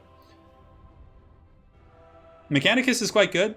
Yeah, Wrath of Mars and those the Castellan robots are really strong. Those guys are beefy. The Dune Crawler Armigers are pretty good. Belisarius Call is a really good character. They're not like top tier, but they can compete usually. They have like enough firepower to do work. Where I've seen them do well is when they mix in like super heavy ox of like knights. So they'll run like a huge powerful shooting knight plus 2 armigers, and then they run like a bunch of just like a regular kind of detachment with a couple Skitari and then like the Dune Crawlers and robots and all that. So it is Lore Master of Sotek. Welcome. Orcs are super good. Orcs are a very powerful faction in tabletop. As a matter of fact, one of the guys I play with every week, he is probably one of the best orc players in the United States, and his list is mean. Holy shit, it's mean. Caleb, good man. Caleb Lincoln knows what's up. I don't play Nurgle Demons because I prefer Poxwalkers, even though they're worse. But I know Plague Bears are way better, but I have a soft spot for my Poxwalker Horde. All right, guys. It is time. Back to Total War Warhammer. My apologies for the Warhammer rant. That'll be for other videos, I'm sure. And now, guys, we have a 2-2 series. Czeremis brought it back in the last game with his Dark Elf play. Beautiful stuff. And now he's coming in with the Dryads. So front line is going to be Dryads, which are very good against Vampire Coast. They can kill the entire front line rather efficiently. Granted, look at this. We got the wild bomb picks coming in from Zardar. What planet are we on? This is absurd. On top of that, Czeremis does have a massive back line of archers. So he does have Lothern Seaguard. He's got archers in the back. I mean, that is a lot of missiles. Now, like I've been kind of just harping and beating this drum, the best way to beat Elvish factions with Vampire Coast is using number 1 mortars and number 2 scurvy dogs. That is how you win these engagements. And then you use Depth Guard in the back to clean up their infantry. You have to shut down the bows, because if you don't, you're just going to get tracked. So I'm a little bit concerned that Zardar does not have enough stopping power or harass power to get in this back line. He's got a couple bolt throwers as well, which are going to be super good against the giant crabs. Definitely a little bit scary out there. We have Alariel the Radiant up in the skies with healing, a Noble on a Chariot against Depth Guard, and on the far side we have Reavers. Beautiful army here by Czeremis. It's going to be very tough for Zardar. For Zardar's force, he's got zombies in the front line. He's got 2 groups of zombie pirate gunnery mobs with the bombs. He's got a giant enemy crab, 2 mortars, which is really good. So they're going to be able to drop the archers. However, guys, if you're going to play mortars against the elves, you need to advance. You have to create a buffer between their bows and your mortars. And it looks like he is going to be doing this, which is good. He's got the Night Terrors in the back, Noctilus on foot, 2 groups of polearms, and a giant enemy crab. And in the forest, okay, good. Oh, I didn't see this. Thank you, Zardar. You are a true hero of the people. He has 4 scurvy dogs. A little bit of a questionable deployment, but nonetheless, it could catch Czeremis off guard. This game is going to be made or broken by these scurvy dog play in the back, in my opinion. Thank you for the donation. Deathwatch is a very good faction as well. Probably one of the best Space Marine factions you can play in tabletop. They're incredibly good. They have really good flyers. They have great stratagems. I really do like Deathwatch quite a bit. Yes. The fire rises. Here we go. So the bows are shooting in here. You can see that these archers and Lothern Seaguard are going to be opening up shop on the zombie pirate gunnery mobs. And on top of that, the Tide of Skjold is going to be holding here in the front against these Dryads and company. Now, in the meantime, these scurvy dogs are going to be ambushing out of the forest. Now, this is it. Is Czeremis going to be able to defend the scurvy dog play of Zardar? If so, I'm pretty sure he will win this game. If not, then the game will probably go to the Vampire Coast. Now, the bomber mobs, I don't know why people pick zombie pirate gunnery mobs with bombs. I feel like they're terrible, but everybody just, so many people have hard-ons for them, but they're just terrible. Why do people pick them? In the back, you can see some of the Reavers have engaged against the polearms, which is a bit of a questionable pick here. And you can also see the Terrors in the night are going to be jumping on these Reavers, so they're going to be getting pin-slapped by these wacky inflatable arms. Now, in the meantime, the bows are going to continue just melting this back line. The bombs are all but offline here. These mortars are out of position as well. They need to get on top of these guys to make sure they're safe. Oh no, Zardar with a huge mistake here.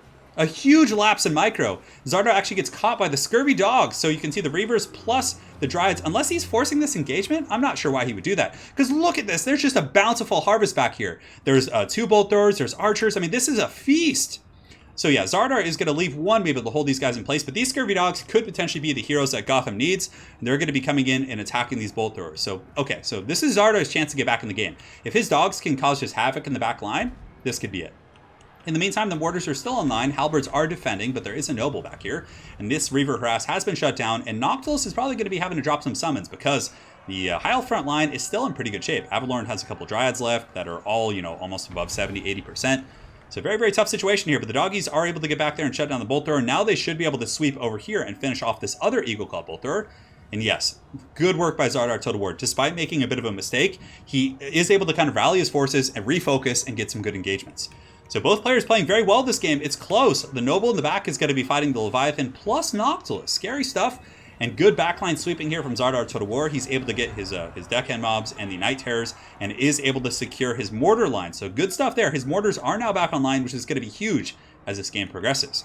So 1 group of scurvy dogs into the Lothern Seaguard, and the other ones are going to be going for that booty over here after the Eagle Claw bolt throwers. Some bread is most certainly going to be buttered. So here they come.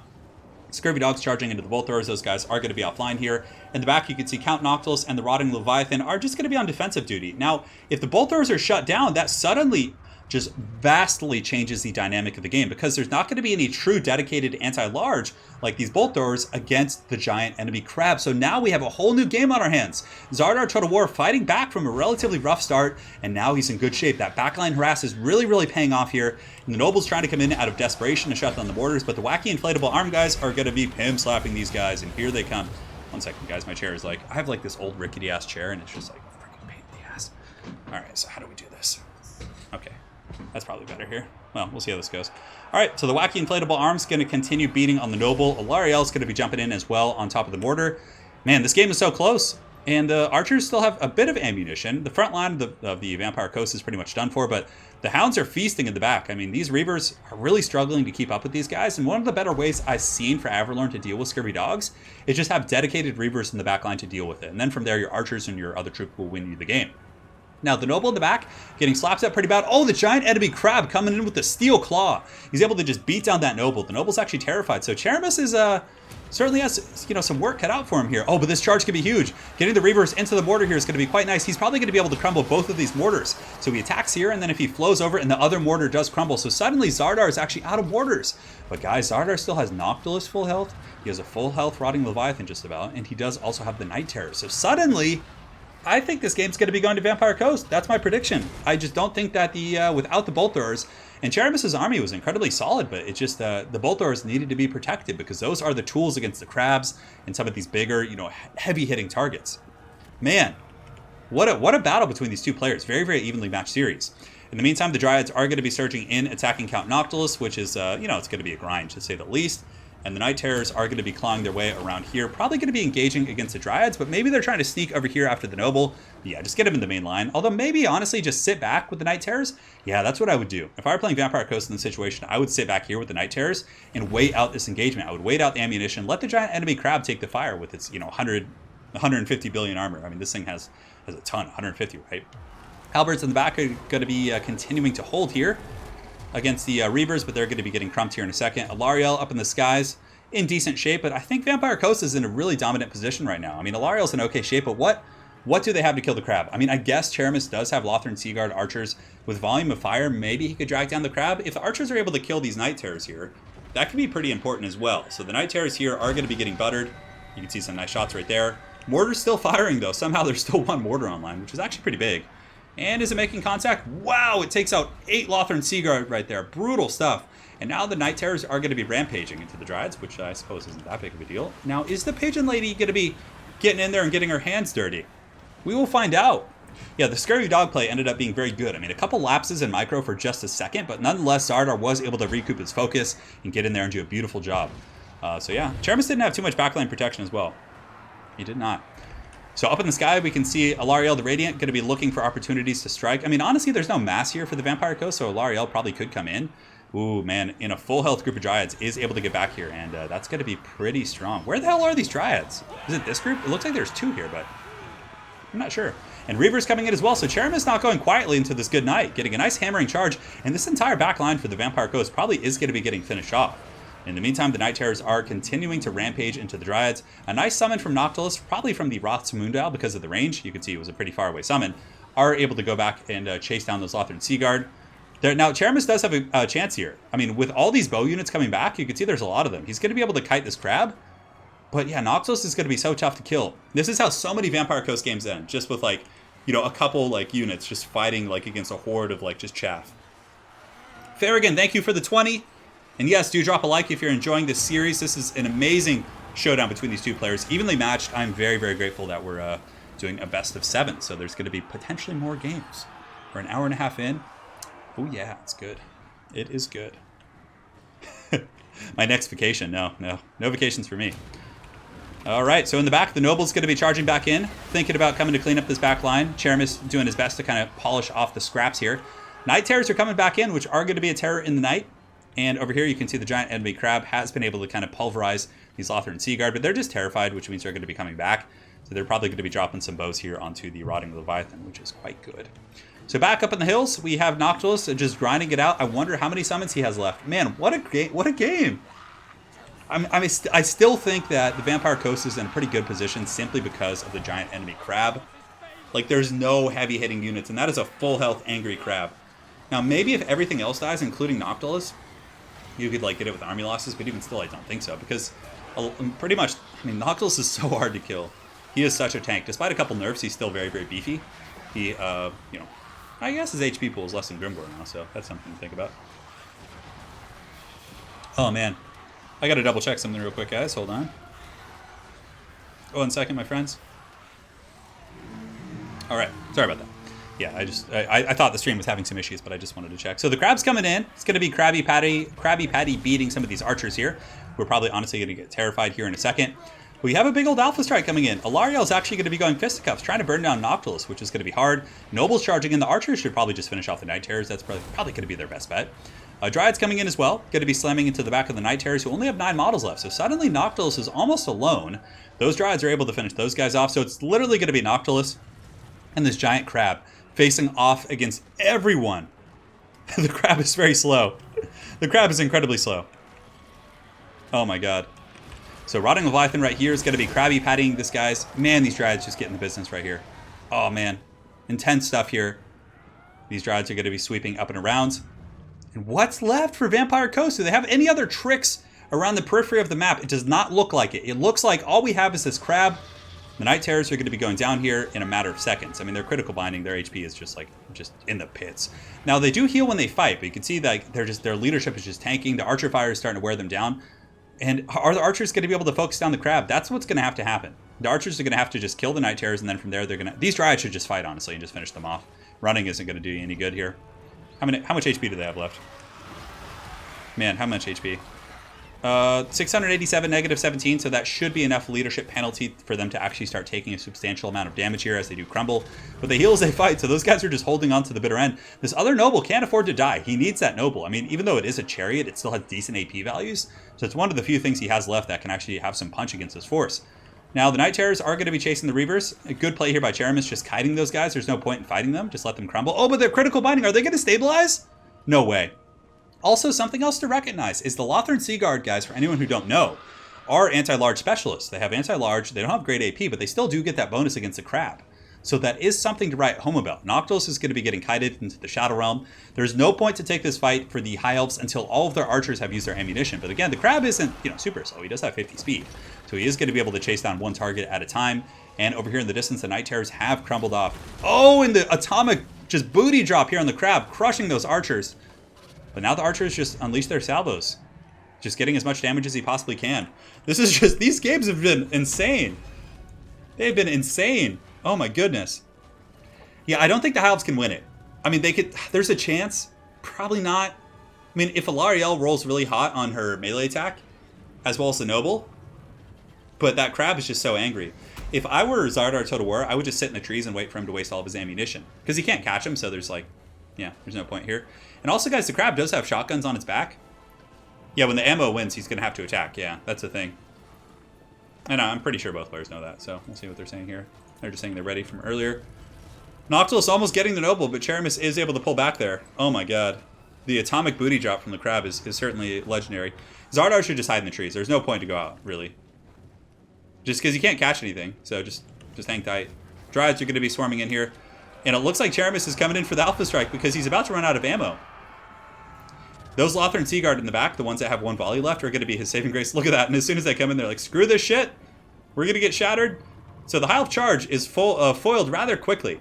Now, Lothern Sea Guard are out of ammunition. First shot's coming in. And yeah, you can see he's going to be pathing in here in a second, getting ready to charge. Alariel needs to get in position as well with that Noble. The crab has taken a bit of damage, though. Yeah, the arrows aren't going to be enough. They're too low on ammo. Oh, and Noctilus, is he dropping it? Oh, an Invocation. Brutal. This is it. This is the fight for Middle Earth here. The Lothern Sea Guard are going to have to fight to the bitter end. If Alariel has an Earthblood, that could be quite helpful for sure. Now, Alariel needs to attack the giant crab and stay away from Noctilus. That's like the name of the game here. 100%. Lothern Sea Guard are surging in. Plenty of anti-large here. Oh my god, these players are just scrapping it out. This is crazy. What a great series. And you know what the best part about this game is? Is that we still have more games after this. It's like, oh, best of 7. I'm so glad we ended up doing that. And yeah, I think he used all his Winds of Magic. Oh no, but Noctilus is able to get behind Alariel. She's going to be able to poke her. Alariel taking a big poke here, but a huge Earthblood coming down. And the crab is actually taking about 1,000 damage. Oh, but he's going to be eating this guy, I think. He's got someone in his hand. Oh, there he goes. lovely feast of elves. And the Rotting Leviathan is going to continue to hold here. God, such a cool looking unit. That thing is so rad. Vampire Coast is like such a badass DLC. So Noctilus here might have a summon. It looks like, oh my god, he has another invocation. Oh, that's so painful. Finally, when he was starting to make progress on this thing, Alariel comes in and gets a pretty good charge though. Lothar and Seaguard are grinding it out. There's still 60 of these guys. Alariel should be cycle charging nonstop. She should be cycle charging nonstop, 100%. And the crab's actually having some problems here, guys. No way. Are the elves going to pull this one out? Alariel on her pigeon is doing work against that giant crab. And I mean, the crab is doing work as well, but Alariel's pigeon is just out for blood, tanking the leadership of this Rotting Leviathan. And also, what's really an X factor here is the fact that the Lothar and Seaguard have anti-large. Their little poking attacks and their durability with their very high melee defense is playing into the strength here of this this grindy fight. And there's still a whole nother group of 60. Look at that bounce of power, Ebb! Oh my god. Here comes the crab. Oh, and the crab gets a huge AoE slam jam right there. Some of the Dryads are shaken, but the High Elves have good leadership in general. Noctilus is not taking any damage. That noble did. The noble got deleted. Yes, he did. Did the noble get eaten? Was that the guy? Oh my god, this crab is getting low. Another invocation of Nehek. So Zardar probably saved his Winds of Magic this entire game. He probably was saving it just to make sure, in case of this happened, he would be able to kind of heal things up. But if the High Elves here are able to kind of tank the leadership of the Leviathan below 0, that's going to be a ton of free damage. Noctilus is trying his best to kind of waddle after Alariel, but she's pulling back, obviously. She does have the speed advantage. Totem Spirit Pigeon, don't fail me now, says Mr. Sturm. All right, so here she comes. Descending from the heavens. A massive charge on the Rotting Leviathan. Is it going to be enough damage? She gets about 100 right there. There's like nets back here. I thought they were throwing nets on Alariel. Wouldn't it be cool if they could like throw nets from the mast of that crab? Oh my god. This game. Oh, Alariel took a beating there. It looks like she took another big blow from the crab. And here she comes with another charge into the back of the crab, which is going to negate his defensive capabilities. Oh no, but Noctilus is close by. If Noctilus gets a couple... Oh, and the atomic butt drop from the crab. And it looks like Alariel is able to escape. This is a grind of grinds. The crab is just about at his healing cap. Now, had there been no heals, had Zardar not been smart with his Winds of Magic, that could have been pretty big as well. Alariel does not have the immune to Psych Aura, and the High Elf Horde is going to buckle. Zardar Total War with the atrocious victory there. Oh my god. That was insane. The crab coming in with the atomic butt drops, the WWE leg drop, is able to pull out the victory. What a game. Zardar Total War goes up. It is not over, though. It is best of 7. So let's go to the next game. But both builds were really good. I think that had Czeremis used these Reavers to fend off the dogs a little bit more efficiently or had some more protection for his bolt throwers, he would have easily won that. But Zardar was able to get in there with the Hounds and do a really good job. So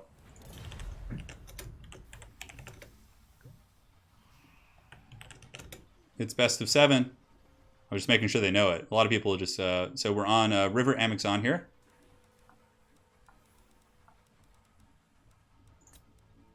It's a pretty good map as well. We're going to see what happens. These battles are very close. They are. They are very, very close.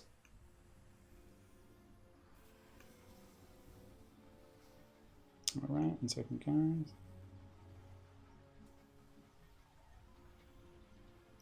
If Czeremis wins the next one, we get game 7. If Zardar wins this, it's over. And guys, please drop a like if you are enjoying the stream. It helps out a lot from a business perspective. And I'm going to get some water because I'm getting a little bit parched, I must say.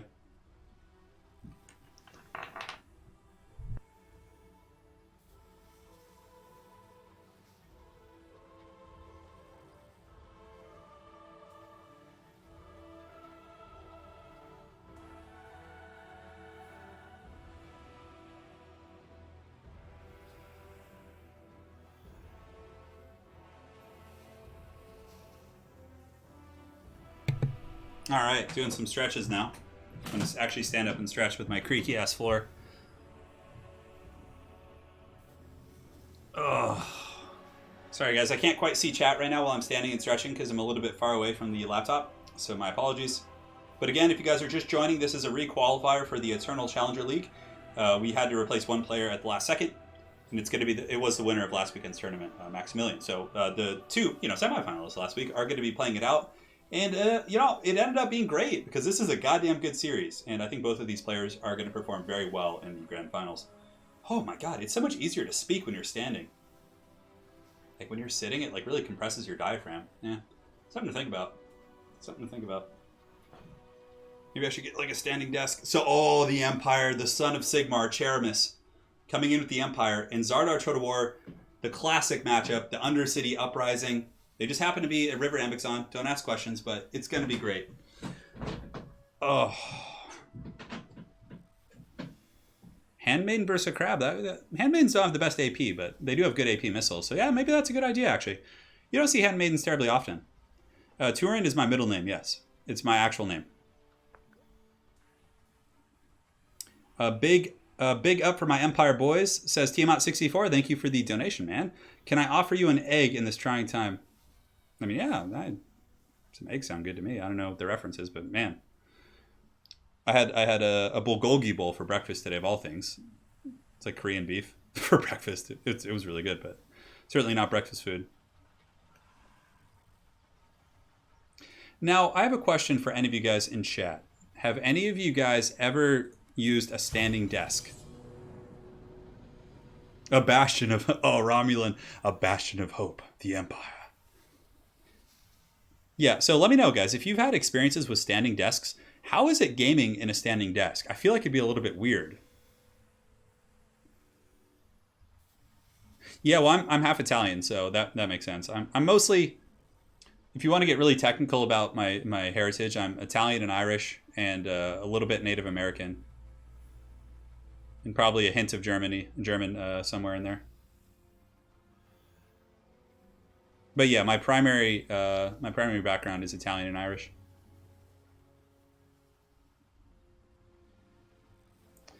Josh, holy shit. Josh coming in with the steel crab claw. Keep killing it, brother. Dude, thank you so much. Guys, let's hear a round of applause for Josh in chat for the fat erect donation. Thank you so much, dude. I'm glad you guys are enjoying this. And, oh my God. Thank you, Josh. Jesus, man. Goddamn, Joe Rogan. But good to change it up. I use it at work. It's really nice. Does it have good ergonomics? Yeah, like a standing desk. Oh, yeah. It's from Always Sunny. Okay, I had forgotten that reference. Yeah, maybe I should just get like an adjustable one.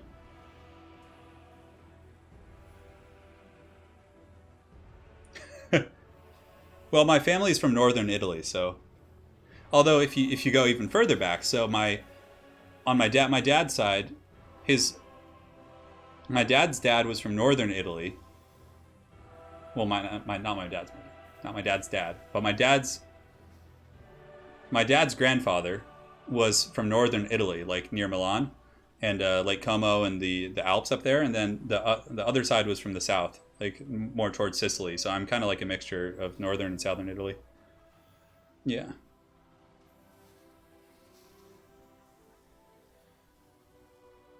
And then on my mom's side of the family, it's mostly like Irish, Native American, and then also I believe there's some German ancestry there. Yeah.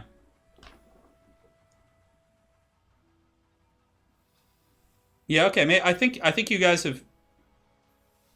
It is, Rado. It's still going. It's still going. Yeah. Thank you guys for your input on the standing desk. I do appreciate that. Yeah, Josh, thank you again for the 100, man. That's huge. That's very generous, dude. And we also have a PayPal donation from Christian of $10 US. Thank you so much, Christian. Hopefully you're enjoying the stream and all the good times that come along with it. Yeah, I'm a mutt, as most Americans are. The troll toll emoji. Yeah, that's good. Oh, man. Hold on. Hold on 1 second here. Well, while they're picking their armies, let's have some fun.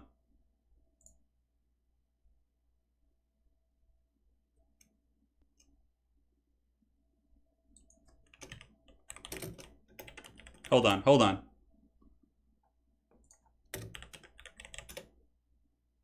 Trying to find... trying to find one that's like of good quality. It's kind of hard. Okay, I think I got one. Okay, 1 second.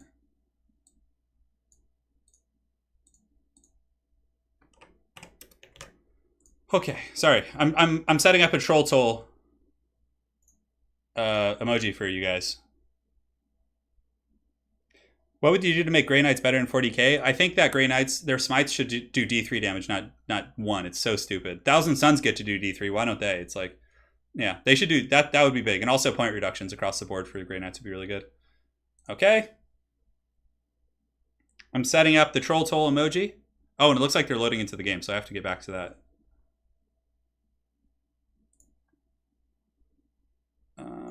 Hold on. I had to just go find a Danny DeVito troll toll thing, so just bear with me here for a second. I should have enough space for it now that I have some new sponsors. Because the more sponsors you get, the more emojis you unlock, so. Come on, work.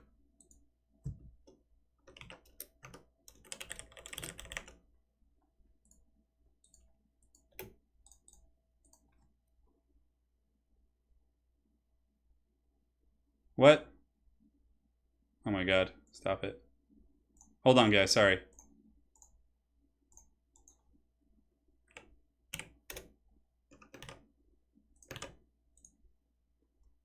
Okay.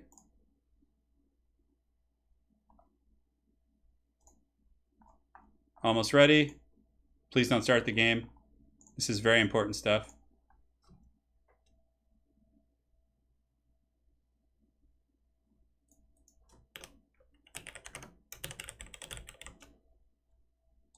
Come on. Come on. All right. Okay, it's there. Guys, check your troll toll emojis. Rohit Nair. Thank you so much for sponsoring, Rohit. Nice little chaos avatar you got there for your picture. And yeah, you guys, let me know. The troll toll should be there now. It's a little like picture of Danny DeVito's face as the troll. Okay, that one's for you, Farragon. If there's any other emojis you guys want, come on, I want to see it. I want to see the troll toll. Okay, I better start commentating this game here. So, it's going to be Skaven vs. Empire, the classic Skaven Undercity, rising up against the Imperials, who just happen to be on vacation in this rainforest here. Great stuff. Now, for the Skaven in the front line, it's going to be Chaff. Usual stuff. Clan Rats. Oh, Clan Vulcan Tail Slashers here also. And, yeah, just mostly Chaff for the most part. But honestly, against Empire State troops and, like, Spearmen and Swordsmen, like, you don't need elite troops to kind of hold. So it's going to be a front line of Chaff. On top of that, we do have Skaven Slaves with Slingers in the secondary line with a couple Spears. There we go. We got it. We got the Troll Toll. On top of that, we have Doom Players. Doom Players are going to be quite good at kind of just running over state troops. However, they don't do too well against things like Demogryph Knights. Although Doom Players are decent against like Empire Knights. Because like Empire Knights have low combat stats, and Doom Players have enough mass and AP to actually punch them a little bit. So I do like the Doom Player pick here for Zardar. Top of that, he's got a couple Clan Rats with Spears on the flanks. A massive gun line of Warplock Jezzails. Oh my goodness. Sniper City. Just going in. He's got some Clan Rats with Spears in the back. Ikit Claw as well, and 2 Rat Ogres. So Ikit Claw is going to be his Ruin Caster. No summons for Zardar. Now for the forces of Czeremis, 2 Swordsmen, 2 Cannons here. Hammer the Witches. Burn through the witches and slam through the ditches. The custom emojis are generally, yeah, they're for the channel sponsors. So if you sponsor the channel, it's pretty much the same as Twitch. You'll get those bad boys. Cool, so that's pretty much it there. And on top of that, we have 4 Great Cannons for the Empire. My goodness, Swordsmen here. Empire Knights up in the high ground. In the forest, we have a massive Rohirrim vanguard of Knights of the Blazing Sun. Empire Knights led by Boris Todbringer and his powerful-ass mustache. We got handgunners and a Deathcaster. So if you are going to bring a Deathcaster, Boris is probably the best pick because he isn't reliant on healing. So that's quite good. Goddamn chair. Goddamn chair. All right, guys. The battle's underway. The cannons are tearing into some of the Skaven Rat Ogres in the back, but the Jezzails are going to be a pretty good answer now. I'm surprised the Great Cannons aren't maybe sniping Ikit Claw. Looks like they're switching onto the Jezzails, the 2 cannons up on the high ground, but line of sight is going to be a big issue. If the Skaven take the fight over here, they can simply ignore these cannons, and many of the cannon shots will be lost in the trees there, which is going to be tough. Now, Jezzails are opening up, and oh my god, this great cannon is getting wrecked by the Jezzail fire. Brutal stuff here. Look at this. Oh my goodness. Oh, the anarchy. So this great cannon just got annihilated by those Jezzails. So beautiful stuff here so far from Zardar Skaven build. He's able to have this like defensive helmed deep. He's just holding. Man, great stuff right there. And I did see your donation. I will get to it as soon as this battle is over. So the Empire Hammer the Witches is going to continue shooting in, but look at the Jezzails are also taking a pounding from the crossfire from downtown. So both players getting some good value in on one another. But it looks like the Empire cannons are pretty much going to be out of the picture. Granted, this cannon might come back. Maybe Czeremis wants to run with the Hammer of the Witches now? No, but the Hammer of the Witches is targeting the Jezzails. What's really good, though, is that the Natty Bubo sharpshooters aren't visible, so they're not going to get sniped. And the Empire cannons are able to pound out the Warplock Jezzails. Man, these two players just going back and forth in this fierce cockfight. But the problem being now is that Czeremis does not have line of sight on the Natty Bubo sharpshooters. These guys, of course, are invisible. So unless something gets closer. And yeah, Boris should have been doing this earlier. Just get the Todd in here, get the Toad, and you're going to be able to scout. Now, the Empire cannons also have two of these bad boys up in the high ground who are shooting through the forest and, of course, are suffering a bit of a penalty. But nonetheless, once he gets line of sight here with Toddy on the Natty Bubo sharpshooters, those guys should pay the troll toll 100%. I mean, they're probably going to get hammered down. So the Jezzails are taking a bit of damage as well, but they are coming back. One group of Jezzails is back online. The other one is has paid the troll toll, it looks like, and they're just officially gone. And it looks like the Flayers are going to surge forward. I mean, why not? The Empire has nothing guarding this area here. Yeah, the Flayers should just surge forward. This is free real estate. So Skaven Jezzails shooting downtown, getting some great value. Yeah, especially the sharpshooters. And the other ones have come back. Oh no, all three Skaven Jezzails are back at the cost of 2 Empire Great Cannons. So suddenly, there's a bit of a pickle going on here. Now, the Flayers are coming into the forest. If Toddy can get some good engagements here and some picks, maybe. But I'm a little bit concerned for the Brave Sons of Sigmar here. I mean, this cannon crew's back online. Okay. Do they have any pieces left? Oh no. Oh wow, look at that. You guys see this? Look at that. When the Jezzails shoot them, there's like a glow that like sticks with them. That's kind of funny. Like they just like hammered into it. There's one cannon left here, and the Hammer of the Witches crew has no cannons. All 3 of the cannons are destroyed. Now, like I said, the Skaven have taken a bit of damage. If the Empire is able to get in there with Empire Knights and do some heavy lifting, that could be quite good. And I'm not sure what this Amethyst Wizard's doing. It looks like a Spirit Leech on Ikit Claw. Lord Sniping Ikit Claw, of course, could be a way for Toddy to get back in the game. He might as well go in. I mean, Toddy could go back here, push the Jezzails, and sweep through. And the Empire still has 2 cannons, but both of which are heavily obstructed here by the line of sight on this map. So the Empire handgunners are going to be shooting in as well. And yeah, that last cannon is taken out. Toddy with the jukes is going to be getting in here. Flagellant surging in. These swordsmen need to get in. The Empire, everything needs to collapse. Like, there needs to be some heavy fighting right now. Swordsmen in the front should do okay against the Skaven Slave, but those are actually Clan Vulcan Tail Slashers. And one thing that could get the Empire back in the game could be really good Spirit Leech play and Ikit Claw plus Toddy. So Toddy coming in the back, feigning a charge.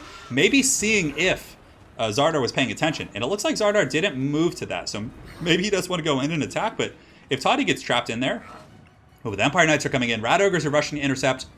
Are they going to be able to get this screen? And the Knights get a full charge into the Rat Ogres, but they decide to turn back at the last second. Players over here are going to be attacking the Knights of the Blazing Sun, and the other Empire Knights are looking for an opening. Another Spirit Leech going down on Ikit. Now, what's punishing Ikit is these 2 cannons. Even though they are obstructed, they're still getting a fair amount of shots through the trees, all of which are pounding Ikit Claw. So the Skaven without leadership is going to be very tough. Oh my god, this is a fierce cockfight. And here you can see that the Amethyst Wizard is going to be dropping some of those fat Spirit Leeches.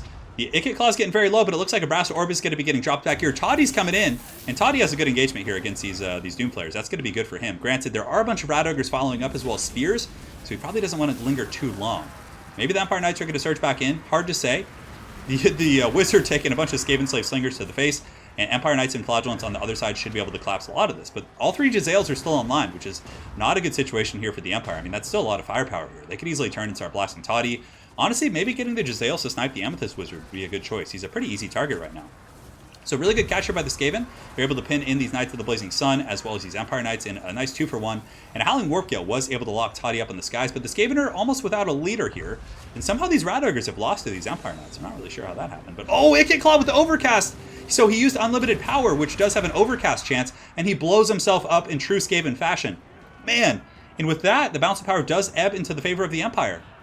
So Toddy's coming back in. Is he going to be able to get Ikit Claw? Most likely. So Ikit literally with his mad scientist experiment just blew himself up. Brutal stuff. So here, Ikit Claw is going to be getting pounded by the Toad. And you can see the Amethyst Wizard is going to be slamming into the Skaven Slaves with Slingers. And if some Empire Knights can just surge in and finish off these 2 Jezzails, I'm pretty sure that'll be game blouses. Granted, over here, a pretty good engagement here for Zardar. He is able to chase off the Knights of the Blazing Sun. And these Empire Knights, yeah, just chase off Wicked Claw. Yeah, just chase him off the battlefield. That's going to be pretty big. Gets rid of the magic, the Howling Warp Gale, a lot of the powerful tools. Still some Flagellants fighting up to 100 kills. And Toddy is going to be flying in, wings spread, ready to party. And he's able to get in there and just give the business to these Warplock Jezzails. So guys, if Czeremis wins this game, we're going to a Game 7 in this best of 7. Of course, Wicked Claw blows himself up. He dabbled in the forbidden powers. You know, it's not anything a Jedi would tell you, and it ultimately led to his downfall, as Wicked Claw is going to be getting chased off the battlefield by the Empire Knights, most likely. Toddy's in a decent situation here. I mean, the Rat Ogres could potentially pin him in here, but he does have a lot of reinforcements nearby, Flagellants and Empire Knights. These Jezzails need to be put down. Now, in the back, oh, look at this. This is really good. Zardar is able to get back here with some Clan Rats. Oh, man, there was nothing defending those 2 cannons. That pains my soul.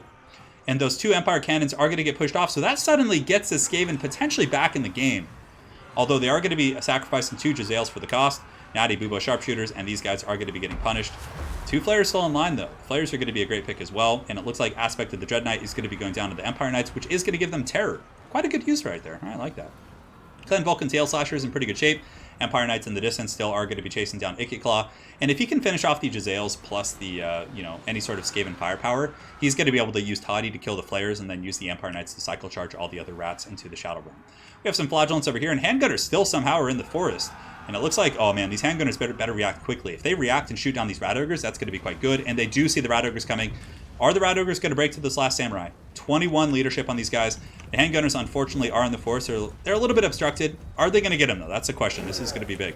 Rat Ogres getting in here, and they are going to get that Gorilla pounding in. And these Handgunners, Flagellants are coming to help, I think. No, I think that Czeremis decided to sacrifice these Handgunners to the Horned Rat. Yeah, they're going to be dying here, unfortunately. So that's a big loss. Those Handgunners were quite healthy and useful, but nonetheless, the Empire is sweeping everywhere else. They still have an Amethyst Wizard. They have Boris. Somehow, Wicked Claw is still alive. Look at this. Oh my god. He's going. Wicked Claw is running for the hills. He's trying his best to escape, but alas, he's not going to. In Duality Sound Lab, no problem, man. I got you covered. I got you covered. So the battle's still underway. It's still, attainable for this Skaven. Not likely, but attainable. Losing the Jezzails here is pretty rough, but the fact that he was able to shut down both cannons is quite a grab. I mean, especially just using some crappy chaff units. Yeah, I guess they're Clan Rats with spears. They're not complete chaff. Although even Skaven mid-tier infantry like Clan Rats are, I guess, considered chaff. Now back in the main fight, another Spirit Leech is going to be going down on the Doom players, and you can see the glorious Toadbringer is going to be jumping over here. And that looks like it's going to be it. The Brave Sons of Sigmar are able to normalize this series. Man, what fierce battles today.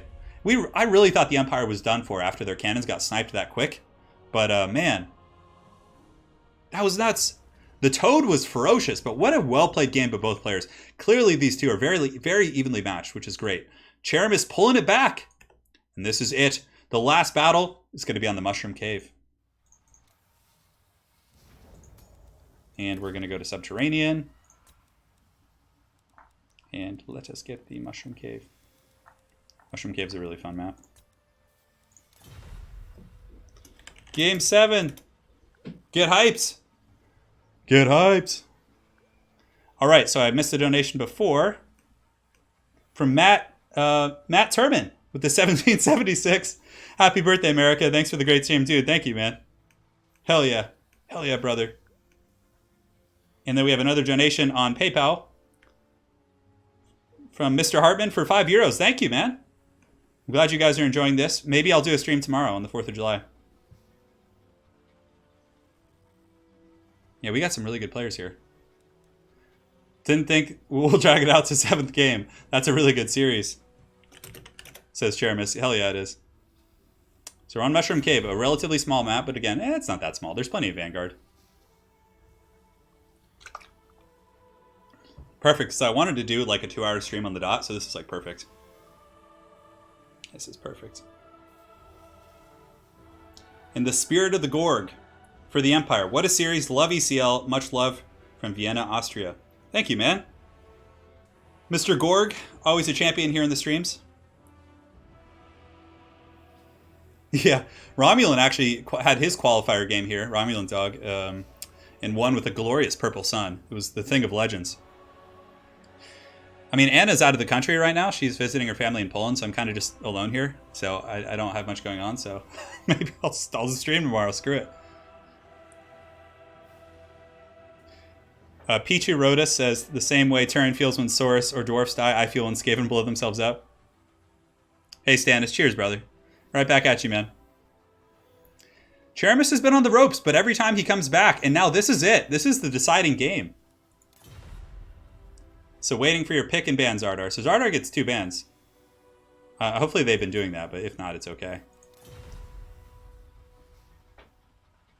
Oh man, this is amazing stuff.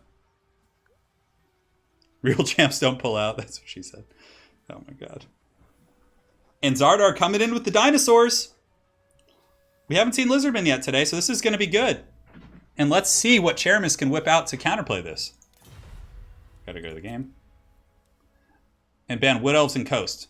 Okay, good bans. Getting rid of some of the hard-hitting missile factions. I'll see what Czeremis picks against this. He has a couple good options, for sure.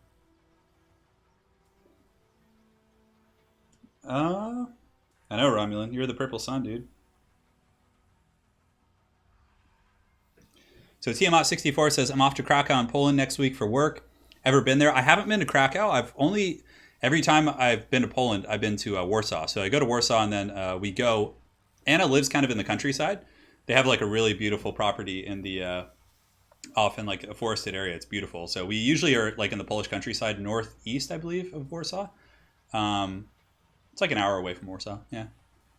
When I lived in Poland for 3 months, it was actually, it was in that area as well. We had a cabin in the woods. It was great. The only thing that was rough is we couldn't stream because the internet was very bad. Let me think. Need to gather info. What's left? I know the struggle. They're both like running out of their best factions, which is cool. It kind of forces players into a situation where neither of them are playing their best and they have to like scrap. We're having the players play unique factions every game. It kind of like tests their skill, right? Because they have to like, some people are like only good at 1 or 2 factions. So this one really forces you to kind of, yeah, play out of the box. I've heard Krakow is quite beautiful though. Anna has only ever said nice things about it. So.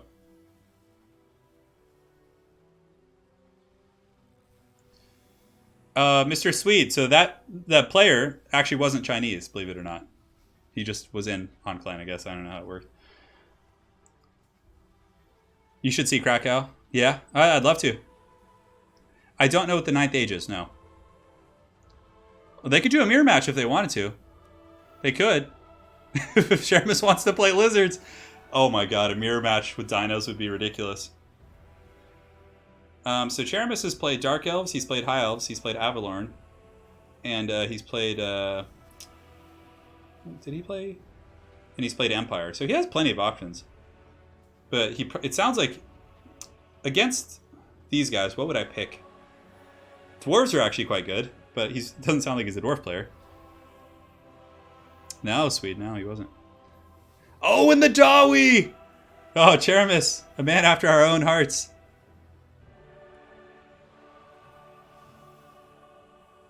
Oh my god, we have the Dwarves. Dwarves have a good matchup versus Lizards, for sure. But we're going to see if Czeremis knows how to deal with it. I never play Dwarves, but let's try. Oh my god. It's happening. Oh my god, here we go. Oh, okay, so it's a 9th. No, I've never played that. Honestly, if I were to play Age of Sigmar, I would probably just play like I would just play like an Urgal army, because it's pretty much the same as it was in Fantasy. So I would just play like the, or if they ever make like a, yeah, I wouldn't play any of the new factions though, probably.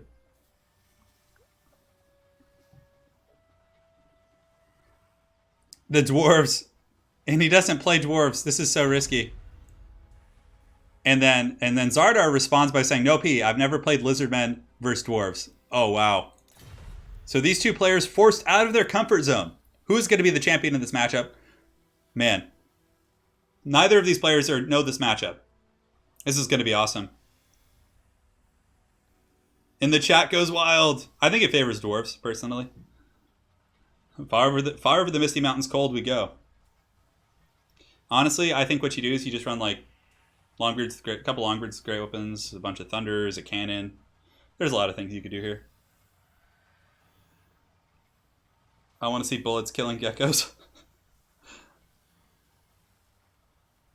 Time for the geckos to pay for those earthquakes. Oh man, this is gonna be great, guys. Satisfy the grudge. Hang on, I gotta see what the. Where's the Danny DeVito emoji? It's not uploading for me quite yet. Oh man, I was excited for that. Okay. Drop that troll toll. Who's gonna be paying the troll toll? It is, Wicked, it is. It's been a fun stream. Thank you so much for modding, by the way, Wicked, and slaying those foul bots. Slay the Oathbreakers. I feel like the Lizardmen wouldn't be like Oathbreakers, right? Like, I feel like Lizardmen, if they say they're going to do something, they're gonna, right? I don't know. I mean, I guess they could break an oath, right? Like, because they could, like, be allied with the dwarves and be like, okay, we don't need you guys anymore kind of thing. And then, like, that's... So, for the Eternal Challenger League, I'm working out the format now. It's a little bit tricky because a lot of the players are on vacation, and there's some people who aren't available certain dates, so it's been really tricky to get a 2-day finals. So chances are, I'm going to work it out once I finish this in the next couple days. We're going to probably go into August, I would guess, like middle of August for the grand finals. I'm going to try and schedule it far enough ahead that people can actually like work their schedules around it. So, and that gives me more time to get assets ready as well as sponsors and stuff, so I think that's better. Yeah.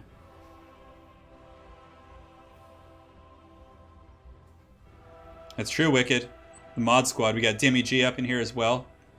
I didn't see who's been doing the smiting. Professor Pone hopefully is helping.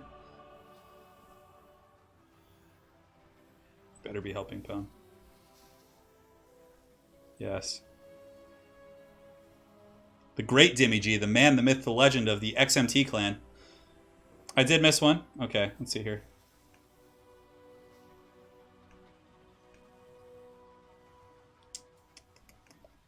All right, let's see here. Did I miss a donation? Oh, yes. Garland Green with the 50 SEK says, what are the odds of getting a painted Salamander Primaris Ancient from Anna to a fan? A painted Salamander Primaris Ancient.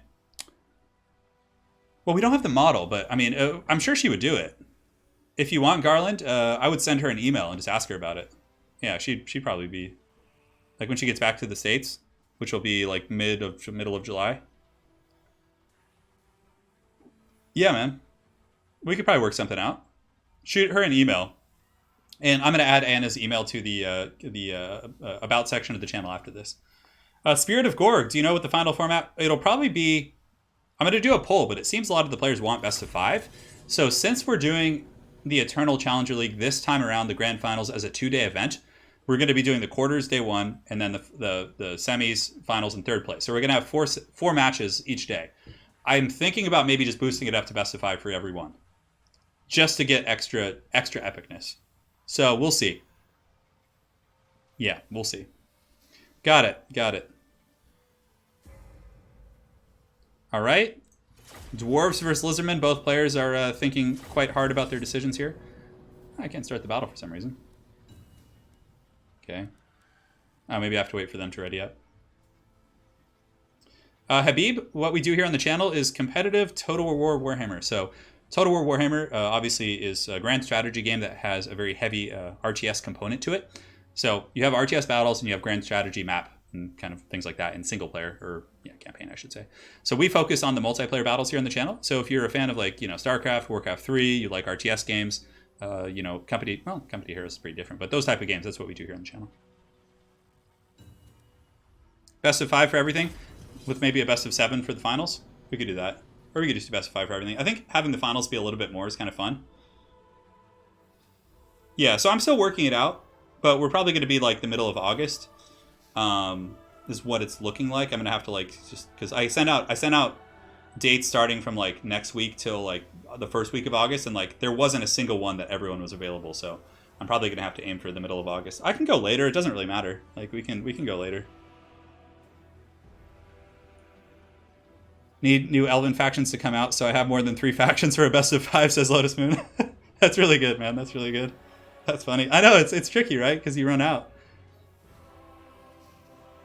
Yeah, do drop a like, guys. We have 848 people in here. That's pretty funny, Lotus. That's really good. Zardar with the picks. Czeremis is ready. Oh, but it looks like some last-minute adjustments by the players. They're reading what the units... No, they know the factions. It's just they don't play them often. I mean, these tournament players have experience playing most factions. Tiamat64, I'm extremely hyped for Warcraft 3 Reforged. Yes, I will be doing tournaments. Yes, I will be doing almost daily casts for that game. I'm extremely excited. Warcraft 3 was like the game that I probably have... That and World of Warcraft I have the most hours in. Like ever. Although, maybe more in Total War now that I've been doing it on YouTube. Who knows, but...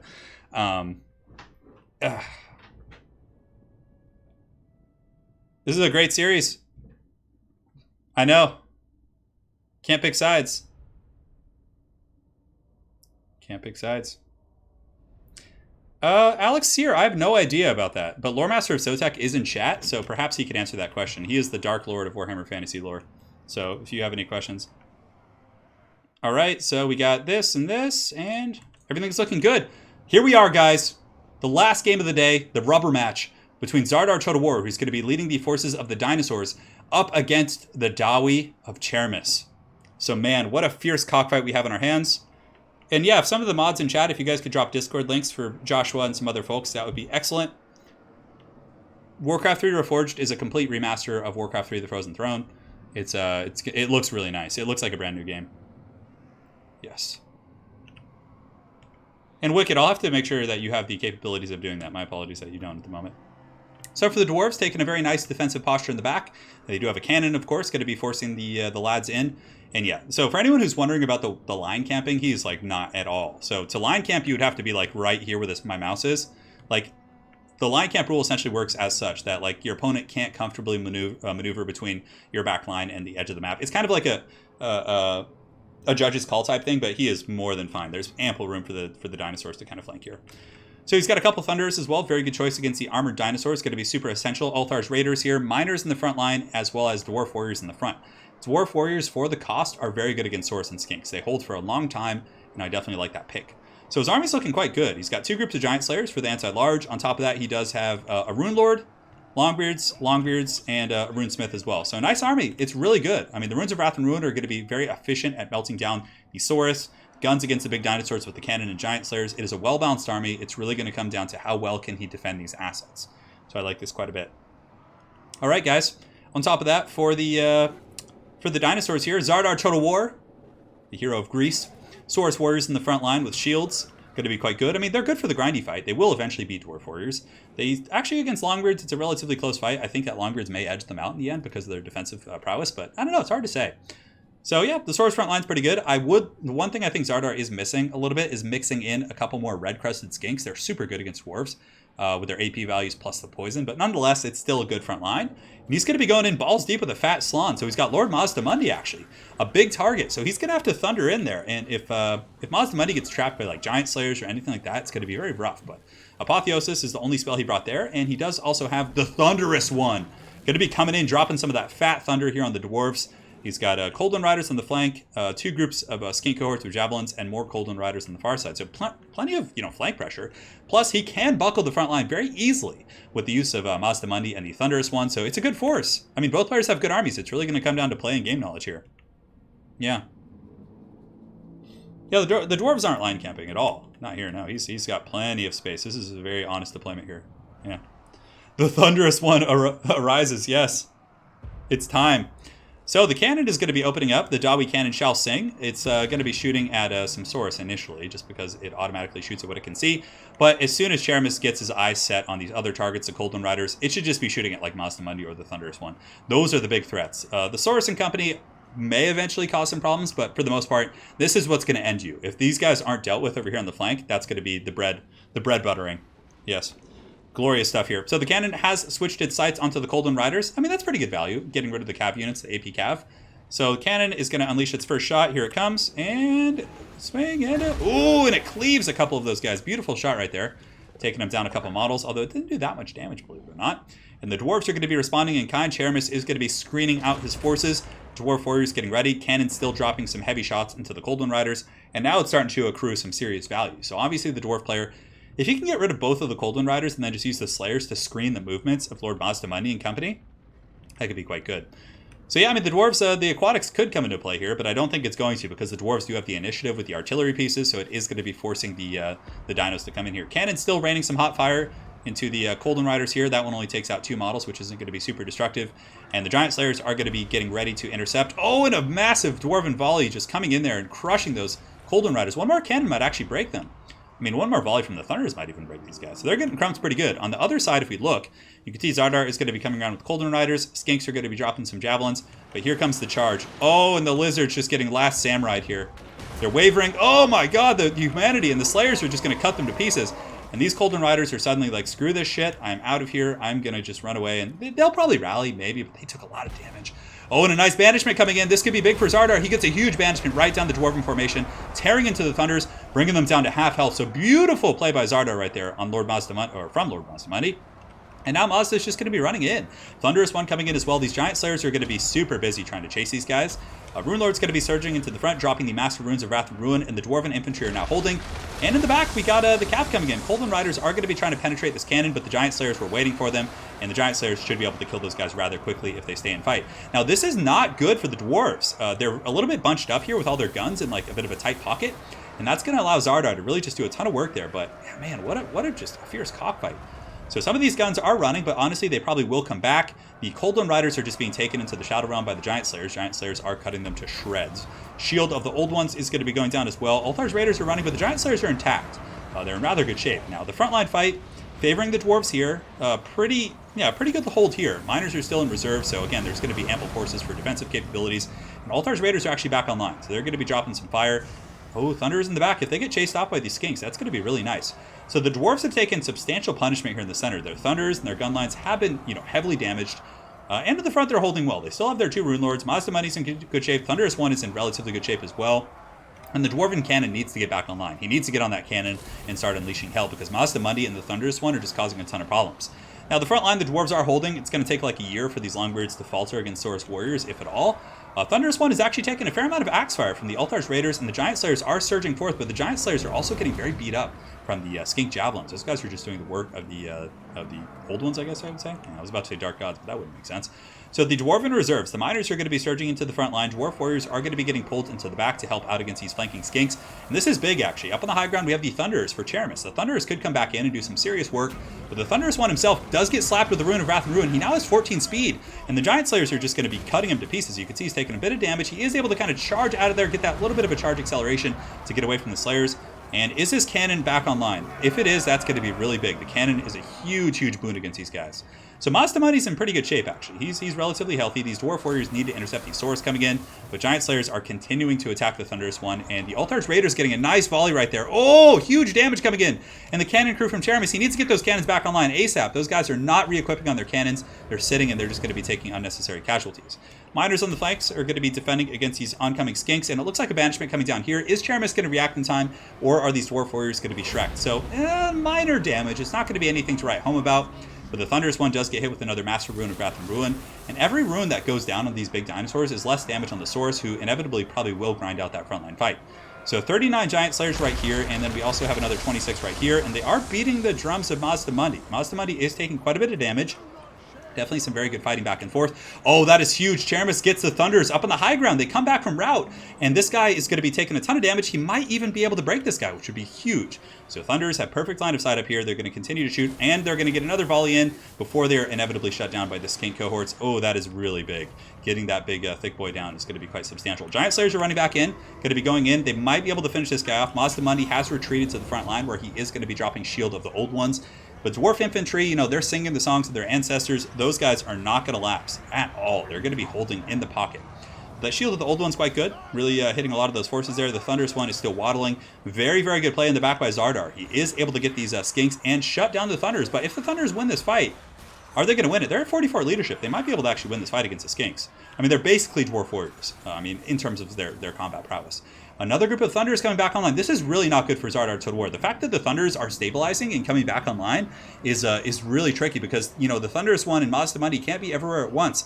And this constant pursuit from these angry, just erect Slayers is certainly tough. And at the end of the day, the Rune Lord and the Runesmith aren't slouches in combat. They will be able to put decent dent in the armor of the big dinos. So Thunders here are able to stabilize. They should definitely start shooting Mazda Money if they can. The Dwarven cannons are back online, and where they're going to be lining up their shots, it looks like they're like, fire, fire, oh god, the Thunderous one is nearby.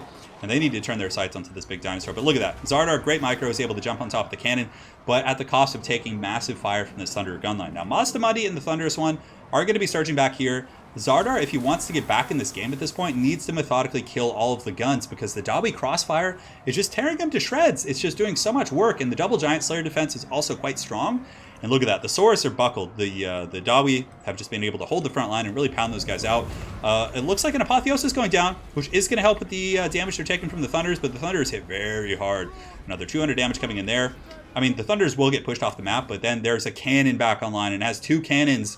Oh man, Czeremis is going to be dropping cannon fire back into these guys, and that is going to be huge. And look how many dwarves are everywhere. They've been able to hold quite well.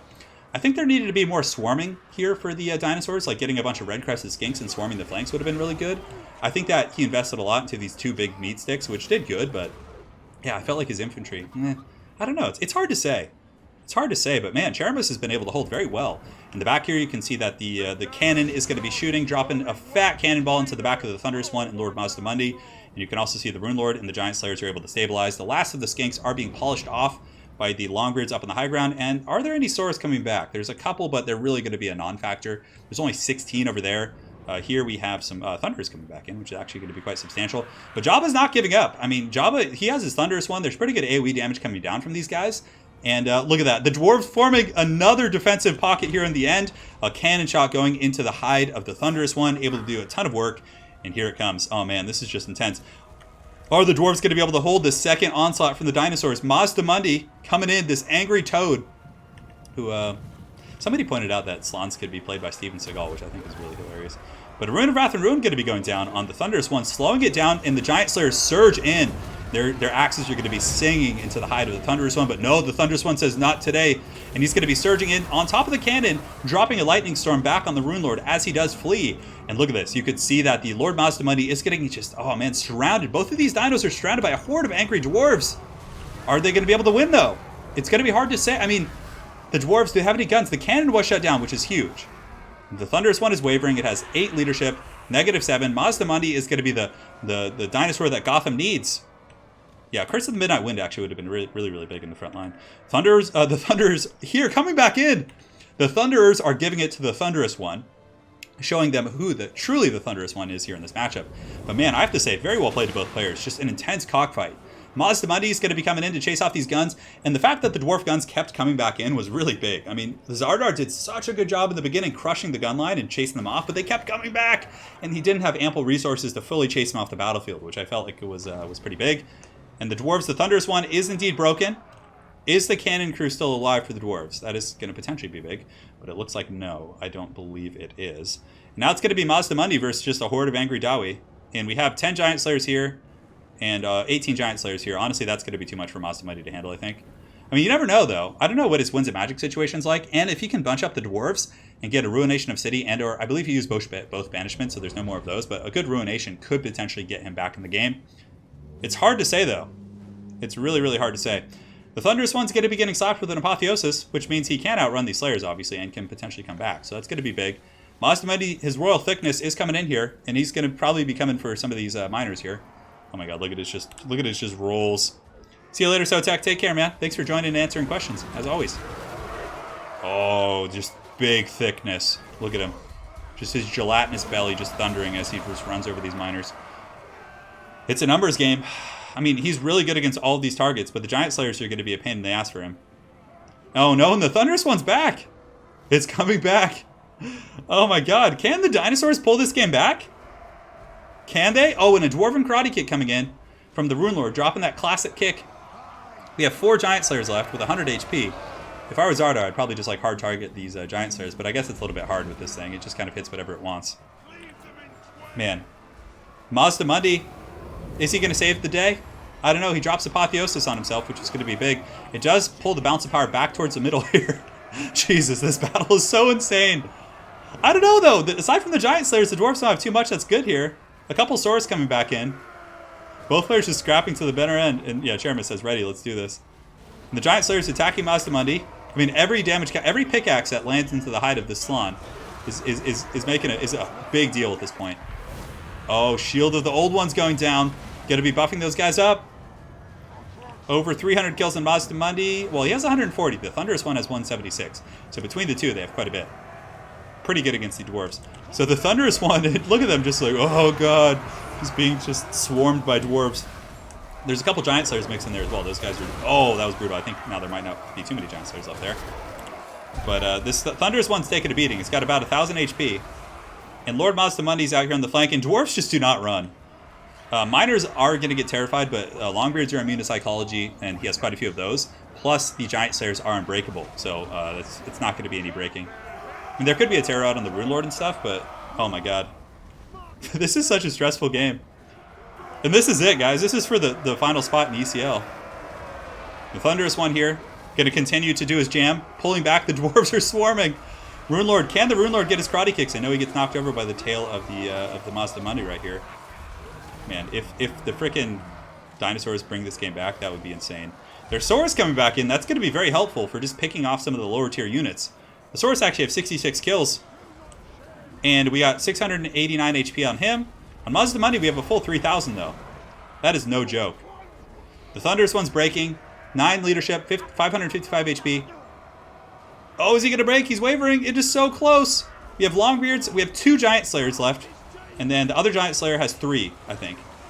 Yeah, 3 Giant Slayers and 2 Giant Slayers for Czeremis. So there's really not too much anti-large left here, as the dinosaurs just rampage into this army. Neither of these armies want to break. They're both just like, we want it, we want it! -4, oh, and the Rune Lord is able to get a huge damage here on the Thunderous one. And it looks like he's going to break with -5, -8. He's not going to shatter, though, which means he could potentially come back as his Royal Thickness continues to fight. Longbeards are just breaking just due to sheer damage. No terror at this point. Mazdamundi's going to be sitting and fighting to the bitter end. He's just going to be charging through the formation here. You can see just doing a ton of damage. He is now up to 190 kills. 190 kills. And the Thunderous one has retreated. But is he going to be coming back? That could be a factor for sure. But it looks like they might get hit with army losses. Mazdamundi's taking a lot of damage now, but look at this. If Mazdamundi has like a ruination of cities here, that would just be game breaking.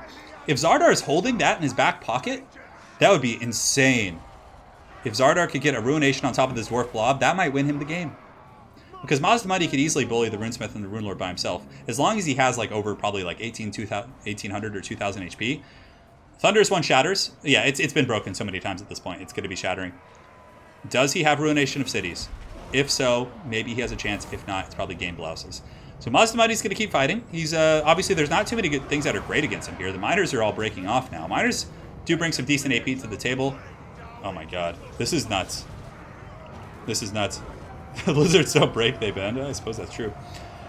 Mazdamundi has 2200 HP, and a lot of the miners and auxiliary supporting dwarf forces are buckling. Longbeards are wavering. There's 2 Giant Slayers here, 39 Longbeards. Mazdamundi, oh, with an apotheosis! So he did have some magic left after all. But does he have the ruination of cities? That is going to be the real crux of this. Oh, okay, so if he creates some separation, maybe that means he's trying to get that ruination off. No, he's just turning around to ram some of these dwarves again. Mazdamundi looks like he takes out a couple on the charge there, but he really needs to make sure his attacks are hitting into the center mass of this dwarven army. He used ruination twice. Okay, yeah. And that's going to be it. Mazdamundi is done for. Looks like he got hit with army losses, and a lot of people wanted a dwarf win, and there you go. You get one in Game 7 of this beautiful Best of 7 series between Czeremis and Zardar Total War.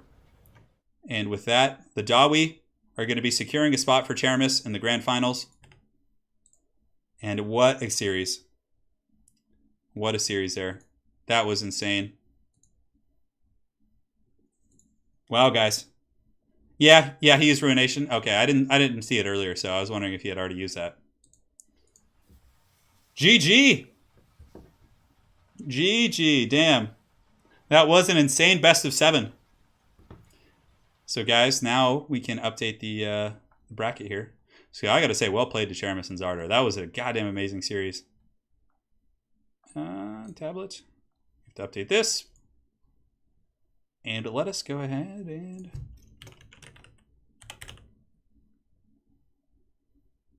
I gotta try and get his clan. I don't know if that's his clan. If it is his clan, I'll ask him and I'll add it later. But for now, we'll just put...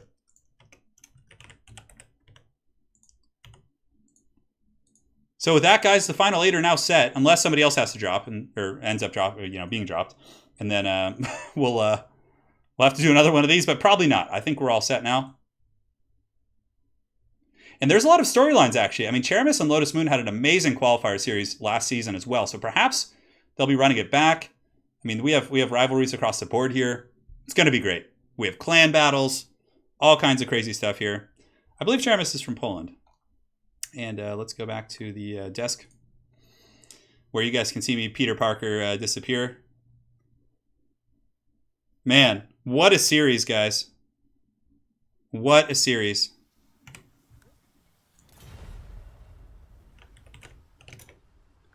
Okay, what are the players saying here? The only sad thing is I lost with my main race. That's what Czeremis says. Goddamn great games. Yeah, so is that his clan? Let's see. So Haka Pellets. I gotta get that. Okay, so let me I'll update it after the stream. We'll get it. It's okay, so I have too many B's in there. Okay, so you know what? While we're here, we can just update that. Oh, no. That's Curses, where are you? It's BB, right? Or is it 3 Bs in that clan? Yeah, okay, we got it right. There's only 2 Bs there. Yeah. All right, guys. What a day. It was glorious. And we are going to go chill out for now.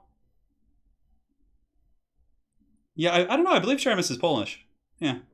Not that yeah. Maybe for the World Cup series we'll find out. We have Team Poland in there. Wookie is the true prophet of Sotek. Man, that was a game. That was a series. That was a series. And guys, that is it for now. One of the best of 7s I've ever seen, and I think I've seen them all. GG, well played. Oh, it's 3 Bs? Is that what everybody's saying here? Okay. We'll have a team. Are there any Canadian streamers? I think Party Elite lives in Canada. I don't know if he's Canadian. I'm not sure, actually. Hang on a sec, guys. So you guys are saying there's 3 Bs. I'm sorry, I'm trying. Okay, guys. We're going back to the desk. And now let's, yeah, I think that's it for today, guys. So stay tuned. It's going to be away probably a month before we have the finals. Because again, since we've switched to a 2-day format and we have, 8 players that all have to be available for an entire weekend, it's a little bit harder. So I'm going to be trying to do it way ahead of time to get you guys that full 2-day event. It's going to be really fun. Perhaps I'll bring in some other casters, things like that. And yeah, it's going to be fun. So on that note, guys, thank you so much for joining. Let's, let me do this real quick here. I know some of you guys wanted to hang tight, brothers. I got one last thing for you before you guys leave. And I gotta mute this. I'll have to be hear my own voice doubling back over. I can spam my own chat with Discord links so you guys don't miss it. Cool. Just follow the rules, respect the mods. You guys know the drill. Yeah, it's going to be a Saturday, Sunday, 2-day event. We're going to have the quarters one day. It's going to be same as Ever Chosen, basically, except we might bump all the games up to best of 5. I'm not sure. I'll talk to the players and see what they want to do. So, guys, thank you so much. You guys are awesome. Stay tuned. Maybe we will be doing a 4th of July stream tomorrow. I'm not sure. But if so, maybe I'll just put on my American flag hat and I'll just do like some battles or another like, King of the Hill or something like that. And yeah, guys, let's give a big thanks to all the mods as well. Spirit of Gorg with multiple donations. Garland Green. Spirit of Gorg, that name always, I don't know why. It just seems like something I would like. Yeah, I wish I knew the history. Matt Turman with the American donation of 1776. Rohit Nair. Nair, yes.